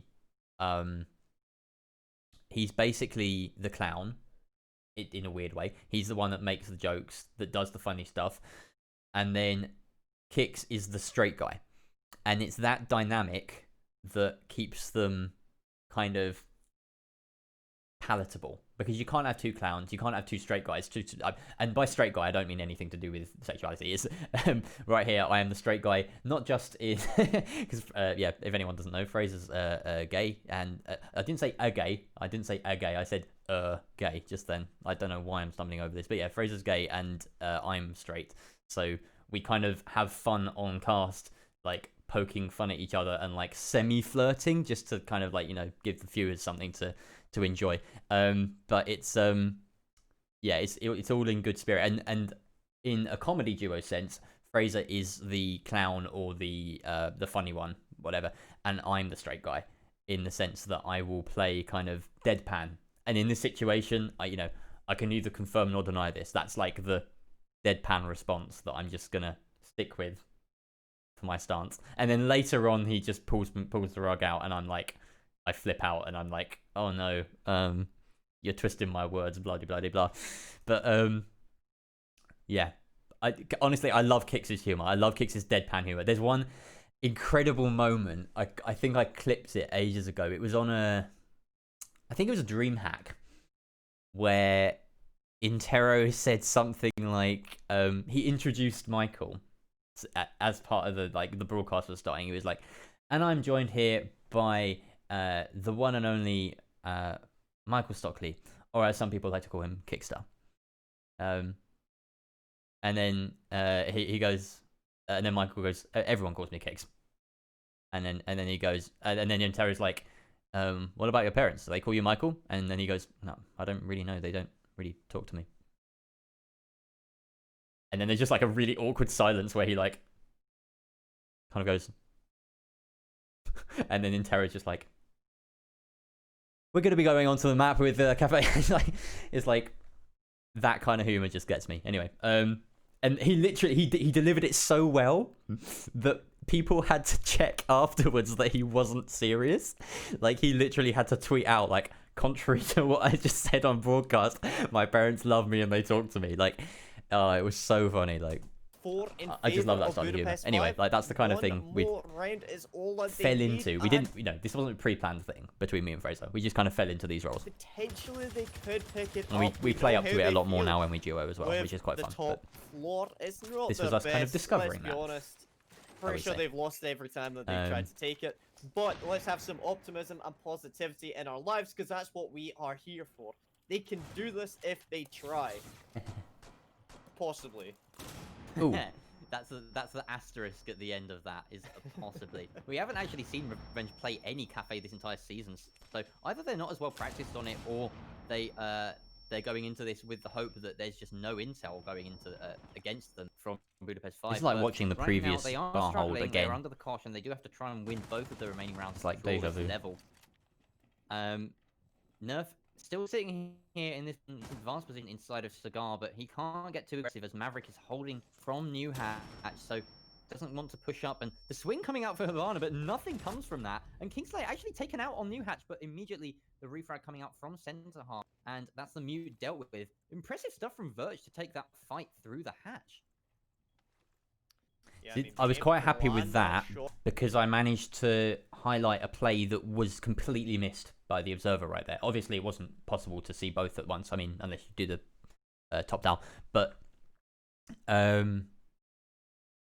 yeah, just having a kind of mental knowledge of that engagement that was happening, and the fact that the Maverick was playing on that hatch, and that Jaeger was trying to play underneath it. I'm gonna rewatch that actually, just to make sure that I'm not chatting shit. So the Maverick, right? The remaining rounds to draw this level. That's him on the hatch. Am I right? Nerf. The Maverick? Yeah. Yeah, that's Kingslayer up Still there. sitting Yeah, definitely. You can see his bandana. Inside of Cigar, but he can't get and the to Jaeger, I Maverick believe, holding is from playing New Hatch, by so the bar. doesn't want to push up, and the swing coming out for Havana. But Oh, he nothing drops. comes from that. Okay. See, I did get something wrong, man. So that's Jaeger just playing in what is almost a kind of established spot now at the bottom of Brown Stairs, probably, or out of reading room, just watching the new hatch drop. So not as big a play as I thought. I thought that Maverick had been taken out while on the hatch, and the Jaeger was somewhere around like this region here, on the other side of this cubby, and peeking into the hatch. So I got that wrong, but anyone not paying close enough attention will have thought that I've just hyped up a really good shot. So. And that's the mute dealt with. Impressive stuff from Verge to take that fight through the hatch. Yeah, it wasn't. Whoops. Yeah, I mean, being Misreading able to land that shot is very important. And again, being able to maintain the status quo, so to speak, is absolutely I'm trying to keep track of where important. Verge is right now. He's probably rotated up white by you now. need to be able to get these refrags. And so far, it looks like Budapest 5 has kind of slowed down a little bit, so they want to try and figure out what Maybe they he want was to about. try and do here. No, I can't find him. Pushing in through new balcony. They've got line of sight. Only a couple more rounds to go, guys. Thank you for very much for sticking with me through this, by the way. I know this is a very strange stream. It's super meta. Just to inform you of the meta-ness of this stream, you are watching me watch myself and Fraser watch other people play a game. Like, there's like 4 stages of stupid meta-ness in this. If you're deriving entertainment value from this, then you have no right to criticize the show Gogglebox. That's all I'm going to say. Additional lane for the defenders to try and rotate through centre half. They're gonna have to try and. I have in the past criticised the show Gogglebox, and now I see the error of my ways. Oh, my ADS is just gonna bond that away. It is, and now we sit here with the advantage in favour of the. It's a very well played shield. And centre half as well, knocked down. Good job, Meds. On that shield placement. Estimate these HP totals. Let's say 35 or so. Yeah. And it doesn't matter though. It's we've got Temp taking lining out up the pixel is and tough. immediately being refragged there by or Temp, sorry, refragging onto Hufkey. Sejunex taking out Nico means that we're all left in a 1 versus 3. Centre half got it all to do with 20 seconds left. Fuser has been dropped inside a Freezer as well, so there's no way he can go for the plant. He has to try and get these frags. His location pretty much known as he exposes his head, but he does make the kill onto Seji. He's got 2 to find, and they're both holding a crossfire in Cocktail, spraying common spots, but he's got absolutely no time left, and he doesn't have time even to rush in. Finds the Jaeger. No, he doesn't actually. Jaeger puts him down. Verge with an excellent round, opening the floodgate for Revenge and closing them tight shut at the end. And Revenge managed to keep themselves in this one. So that's the end of the serious casting for the day. And now we talk about Coldplay and Bruce Willis, and it's a bit stupid. But that particular shoutcast there was like, it was alright. Maybe something to mention. I don't know. You see the way the Wamai plays is the shield. If I can't read. Do you see the way the Wamai plays the shield is if someone went on the white hallway window, the Wamai would be able to play in that position. Maybe something to mention. Yeah, that's true. I mean, the other counter to that a lot of the time is and I'm a really big fan of this particular setup, which is open. Yeah, okay, yeah. So he wouldn't because he was kind of popping in and out of bathroom to do that. But yeah, the best way of doing it to avoid that repel is literally to open bathroom, and have a second shield. So say this is bathroom. You usually have double reinforcements on bathroom, right? If you don't reinforce the wall that's closest to the door, you open that up and put a shield on it, like it's a play it like a kind of mirror window. You can be caught from the what is it, the south repel, but not the east white stairs repel. And so often I've seen teams really struggle with that setup, and I don't know why it's not done more often, quite honestly, because it just holds onto piano for so long, and attackers really can't do much about it if they're going to be pushing through Cigar, because you've got 2 players potentially behind each shield, or one behind each shield. And just too much utility to have to burn through. If it's a Jaeger and a Romai, then you can say goodbye to all of your frags, all of your lifelines, or your flashes, and you just have to focus on the bar push. It's a really good setup, yeah. And conversely, a really good take that sort of counters that is just swinging into Cocktail, and I've seen that work a couple of times as well against that kind of take. So I just, people blame Cafe for being a bit stagnant even post rework, and I've got to agree. But really, when strategies like that work, I can't understand why. Why don't people play that more, and why don't people vary it more? And then, you know, if it becomes a kind of 50-50, then you've got the mix-up game. You've got to force your attacker, you know, you've got to kind of play the mind game with your attackers and force them to spawn in the wrong place, waste time, droning out areas that they don't actually want to push, and you know, all that sort of stuff. So it's, yeah, anyway, let's move on. When you try your best, but you don't succeed. A great man once said it. When you get what you want, but not what you need, Jerry. I'm just going to let this play out. Centre half getting 2 kills that round. But it's not what he needed. He had to get the win. Just padding stats at this point. Yeah. Chris 6-5 Martin- still in favour of Budapest. Revenge can pull it back one more round. So look at it. There's one final push. Alright, it's like that scene in Armageddon with Bruce Willis. Oh, the references. You know the one I'm on about, right? You know, I actually haven't seen it. I haven't seen it. What? I'm more of a Coldplay fan than a Bruce Willis fan. Let's just put it that way. That You might be can't- blasphemy. Wait, Coldplay? That's a band. Yep, I know. I think there's confusion here. I'm not saying. I think there's confusion here because I'm not sure whether Fraser knows that when you try your best but you don't succeed is from a Coldplay song. I think that's where the confusion lies here. But anyway, let's keep going. The two, you know, it's apples and oranges, really. But you know, I'm Jerry the Music Man. How is it apples and oranges? One is a music band, and one of them's an actor. Exactly. It's 2 different art forms. Let's carry on with the game before I lose my wits. You've been twisting my words as well. I'm not happy with that. We'll talk about that afterwards. But anyway, yeah, let's carry on with the game, like you said. We have a reading room defense, and as you know, this excites me to my very core. There we go. So we just killed about a minute and a half talking shit, right? Because there was nothing else to talk about, and it was way more interesting to do that. So yeah, that was one of the highlights of the day for me, which is like ranting about Coldplay and shit. Anyway, I can't blame you. It's very exciting. I love seeing the variation that a lot of teams bring out here, specifically because there's so many ways that you can hold it with different operators, different styles of hold, whether it's, you know, bring out Mira, Maestro, you use ACOGs, you know, whether you hold inside a piano with shields, Goyo shields, etc. There's so much you can do with it, especially when you use, for example, my favorite combination, Mute Mozzie combo. When used in conjunction, denies the drone working communication and it wastes so much time, and it is perfect for a map like this. The fact that we haven't seen a Mozzie being brought out is a bit of a shame, but it's kind of understandable when you do need to make sure that you've got enough operators to enable that site building. For example, you need to have we're on our last round, so to be able to successfully build the site in a time. how long have we been going for today? Not a massive 2 hours surprise, still a 13 bit of a minutes shame. analyzing not even a 1 hour long match, because I keep pausing and shit like that. So yeah, I think we're just gonna let this round play out. I don't think we've seen a Mozzie all day. We've been No, we casting for haven't. 4 matches, and it's been literally no Mozzie, plenty of mute, and yeah, interesting to see what a super shorty being dropped from the loadout will do, because he was definitely a mainstay for the longest time. I now. do have to admit that the major reason why will be the lack of the super short. So- you need to have 2 shotguns to build the Yeah, site. at this point we're and just in a good quickly, flow. That's usually going to We're be like flipping a, between we're flipping between color commentary and play-by-play really, really fluidly right now, and like this, yeah, I think this is a sign that we'd kind of gelled basically by the end of the day. a mute or smoke and an alibi, Mira, Maestro, etc. So primary shotgun and a secondary shotgun.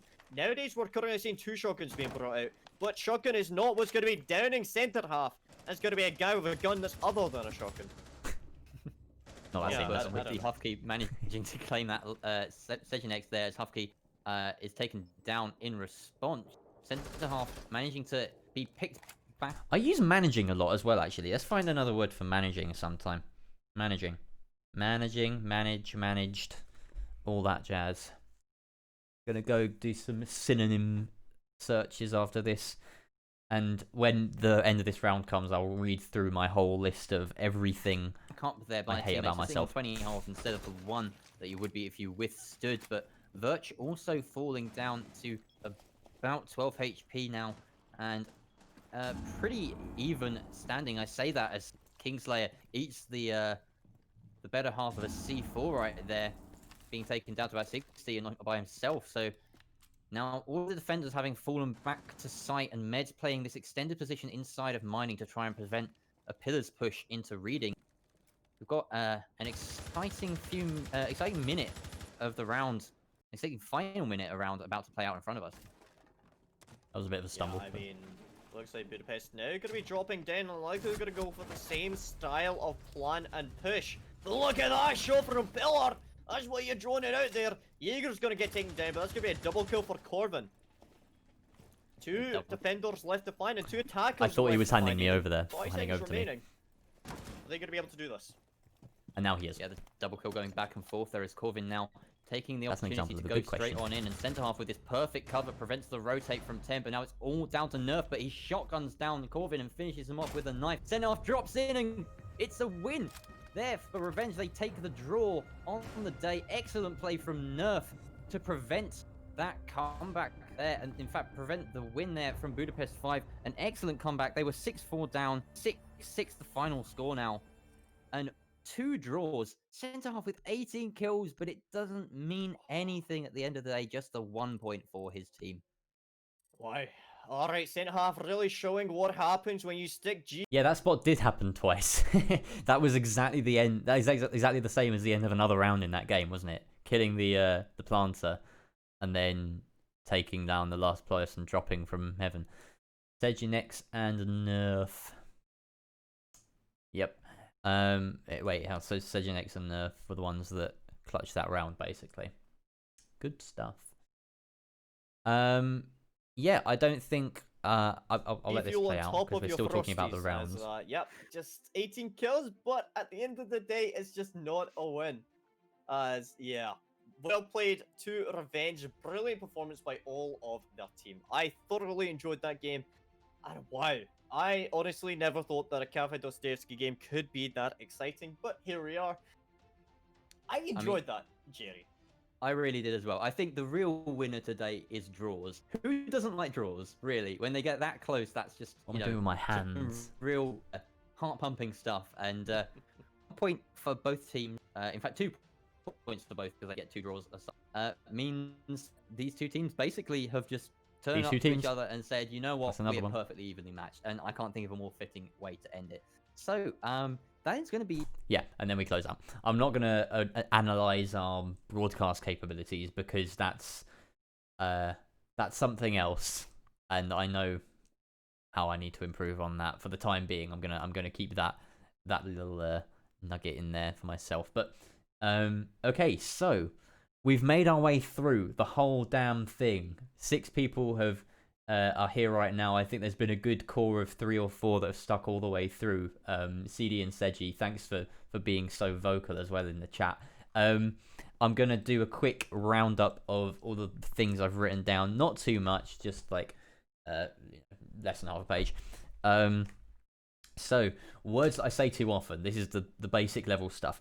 Removed from the board, these 2 teams, especially before and after a cast or during a ban phase, detriment is something that I want to say more. Managed, I used a lot. We'll see how this plays out, or words to that effect. And big chunk of damage. Lots of different ways of describing that I don't utilize as much. Some key kind of problems or weaknesses, I guess, that I need to try and address. The main one is callouts. So learning spots in the map. You need to add in, and it's live. What? I don't get it. Mike, what are you on about? I'll join you, by the way, in a bit. Don't worry. I know you've been waiting for me. Like a good little bronze duo, like we are. Or silver duo. We had a good run on ranks yesterday. So, yeah. Callouts. Learning callouts for every map. Even the ones that I think I'm more confident on, which apparently Cafe is one. So, yeah. Cafe callouts. Theme Park and Villa I know I'm weaker on. They don't come up as much, but I occasionally dread that because I'm like, oh, I don't know the callout for this bit of the map, and I'm like, oh, I don't need to. Yeah, I need to learn those. That's inexcusable, basically. At my point, you know, you can get away with not knowing callouts if you're just starting out, but really, 9 months casting, I probably should definitely know every single callout of every single map in the pool, like the back of my hand. Anyway, key ops, making notes of key ops in game. I'm not 100% sold on me doing this, but maybe it's something I just devote a bit more brain space to during a game. Remembering that there's a Kaid on this particular defense, for instance, or that they took a mute on the first site but not the second, or the first bar hold but not the second bar hold, etc. Whether that's in the form of note taking, I don't leave too much space for myself taking notes. I do it all on paper, during a match at least. And yeah, I'll see how that works. I'll maybe try and work that into the note taking. But anyway, listening to a co-caster, I'd say that note needs to be corrected to not ignoring a co-caster, not zoning out from a co-caster, because it happened once or twice during this cast that I can identify, and it's definitely happened in the past. Sometimes that's a production thing. Sometimes that's literally like I can't pay attention to so many things at once. Someone's telling me that I have to refresh my clean feed. Someone's telling me I need this statistic in the live chat, or that I need to like fix my webcam or whatever. So sometimes you're kind of like taking educated guesses at what your co-caster might have just said, or trying to start on a new point, or just pick up the action. Those are ways of dealing with it, but sometimes, especially if there's kind of a point that needs to be developed a bit, or worse, if you start developing a point that has already been developed or hasn't been developed enough, or like you repeat your caster basically without acknowledging that you're repeating them, that can happen. So not zoning out, which I do occasionally. And then the last couple of things, so words that I use too much, call outs, listening, not zoning out, double guessing myself. I've done that so many times in this cast. I did that so many times in this cast. I think that's just a confidence thing, honestly, and the fatigue thing. It's the hardest one to combat. I will keep an eye out for it in the future, honestly. Not much else I can do other than just watch it. And read the game better. Then the last thing is sort of micro-analysis, I suppose you could call it. Mid-round droning, specifically, and understanding the dynamics of a gunfight in terms of recoil control, crosshair placement, taking the peak well, playing a certain angle passively or aggressively, or whatever. Like, some of those minute details, which obviously in Siege a lot of it is about minute details, some of those go over my head, quite honestly, because I'm not a good enough player, and I need to try and work on that. I think that's the only way to do it, is just play the game better. Maybe watch a few guides on peeking and crosshair placement. I watched a few ages and ages ago, but there's bound to be much better ones out there. I think the last time I watched one was by Serenity, when he was actually making YouTube videos, and then that was really helpful. Did up my game slightly at the time, but the game has changed since then. There's a million different things to worry about, and even the way that servers work and the way that a Pika advantage might work has changed since that time. So yeah, a bit of recap on those things. That's basically it. That's all of the notes I've made. It's been a really it's been a fun process for me to go through, quite honestly. I didn't expect... I mean, I did expect that a single map might take, obviously, longer than a single map would take. It's not going to be an hour, because I'm going to be stop-starting, but I didn't think it would take... How long have I been live now? 2 hours, 24 minutes. So I do thank you if you've stuck around for this. If you're rewatching as a VOD, if you're clipping through bits and pieces of it, then that's fine. Basically, thanks for coming and trying to, I don't know, like, whether you're using it to try and learn more about yourself as a caster, learn more about my own process, or like, I don't know, whatever reason you're here, I'm glad you're here. So, yeah, that's basically it. I think I'm probably going to do more of these. I picked this particular cast because I thought it went really well, and I'm certainly going to pick some casts in the future that I think I was subpar on. Possibly solo casts as well, so that we get a bit more variety in terms of how I handle situations, and maybe like different levels of ease behind the mic or on camera or whatever. I'm much more used to solo casting as reference, just as a point of just as a point. So that said, I really love duo casting. I think I prefer it. I definitely prefer it. It's just so much more interesting. It's easier to keep yourself going. A discussion is always more interesting than talking to yourself, basically, for however many hours. But yeah, so I mean, drop me a follow. I'll probably be going live a bit more often nowadays because I've got a nice new webcam and second monitor, so I might actually stream some gameplay at times. But honestly, I don't stream too often. I might stream the odd 10-mans or well, Go4s aren't a thing anymore, unfortunately, but you know, that kind of thing. Some like smaller leagues or organization tournaments that don't have their own channels, whatever. So a fair mix on here. I don't tend to stream music anymore here. If you want to follow any of my music making, I'll stream to YouTube for that, but I haven't done that in a while. Yeah, I want to start streaming on this channel a bit more often, and I think that these reviews will be a fair part of that because they're fun, and it's, you know, I'm not the best player, so people aren't really going to watch me, you know, silver ranked stack or whatever, but I've got a lot of good feedback for my casting, and I want to kind of share that with you. So yeah, this will definitely be a part of that increased kind of streaming schedule. And I know people say that all the time, and you know, God knows if I'm going to stick to it or not, but you know, it's worth trying, and it's I guess my actions will speak louder than my words in this case. But either way, thanks for coming, by the way. CD and Seji especially, thanks for joining on in the chat and being so nice and so critical, and giving us some player insights as well, especially from you, Seji. That was really nice to have. Yeah, I'm going to end it there. Thanks for coming along, everyone, and I hopefully will see you again in the near future. I'm going to raid someone because why the hell not? We've got Fraser streaming. Why don't we send you all to Fraser? That's nice. There's a few of you, so go and say hi to him. All right.